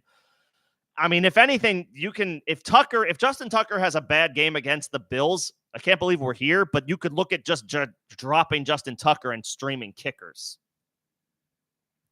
No, I don't think you have much to do here. I mean that as a compliment. This is a good team. You know, Saquon looks like you hit it out of the park with that pick. Nico Collins is a stud. Rashee Rice is a stud. Drake London is a high-end option to pivot to in shallower leagues. Hopkins is fine. You could maybe look for other options other than him, but you're probably not going to find too much better on the waiver wire. So he's fine veteran depth. Tomorrow, I would probably flex Aaron Jones. Give me that revenge game against the Packers. I'll take Aaron Jones in a revenge game against Green Bay. I like that quite a bit. London I still like as well, but he's against Marshawn Lattimore, so a little bit tougher of a matchup for him. I still think he'll be fine, but if I have to pick one, give me Aaron Jones. Give me that revenge game against Green Bay. And then, all right, this is the last question I got to take, and then I got to bounce. But I appreciate everybody's patience, engagement, coming in and hanging out tonight. Thank you so much. If you miss me, I will be live tomorrow, 11 a.m. Eastern. If you're not available then and your question doesn't get answered, leave it in the form of a comment on this stream, and I will get to it. Appreciate y'all. And best of luck tomorrow, of course. You have Hall and Achane and Montgomery. You're not replacing Carson Steele with any of those guys. No, sir. Or not, sir or madam. Sorry. No. You are playing Hall. You are playing Achane. You are playing Montgomery. You are not replacing those guys with Carson Steele. Those 3 dudes are studs. You are firing those guys up with plenty of confidence. You're firing all 3 of those guys up with plenty of confidence. And then, all right. Chiefs or Bears? I'm not crazy about either one of those, to be honest. Are the Rams available? They're playing the Bears, they're putrid on offense. Their offensive line has given up a ton of sacks. Are the Rams available? Did the Titans fall through the cracks? They're playing the Dolphins. Snoop Huntley could cause, could be forced into some turnovers tomorrow. On the other side of that coin, the Dolphins they might be picked up, but they're playing the Titans. Will Levis is a turnover machine. I would prefer one of those units over the Bears or the Chiefs. Yep. I would pick the Rams. The Bears are giving up lots of production. Or the Titans or the Dolphins, if one of those 2 units is available. I prefer them as streams over the Chiefs or the Bears. And I would pick the Titans over the Cardinals or the Colts. Titans are seeing Snoop Huntley, who's making his first start for the Dolphins. He only got there a week ago, 10 days ago. I wouldn't be surprised if he coughs it up a couple of times, forced into some sacks. The Titans have a solid pass defense. I think the Titans will be fine against the Dolphins and Snoop Huntley. I would play the Titans. That's my defensive stream of those options. I got to run. It's been fun. Hopefully it's helpful for you guys. Appreciate it. Again, if you enjoy the engagement, the dialogue, I just ask that you like the stream for algorithm purposes. I will be back tomorrow, 11 a.m. Eastern. If you need any final thoughts or if your question gets missed this evening, If you are not available for the Sunday 11 a.m. stream, leave your question in the form of a comment, and I will make sure to get to it. Otherwise, everybody have a great evening. Thank you all for tuning in. Appreciate all you guys for hanging out and your patience. Shout out to my members as always, and I will see you guys tomorrow. If I don't, or if you're good to go, best of luck in your matchup. And any last minute thoughts that you may need, hit me up tomorrow, 11 a.m. Eastern, same time or same place. Not same time, but same place. Thanks, everybody. Enjoy the rest of your Saturday night.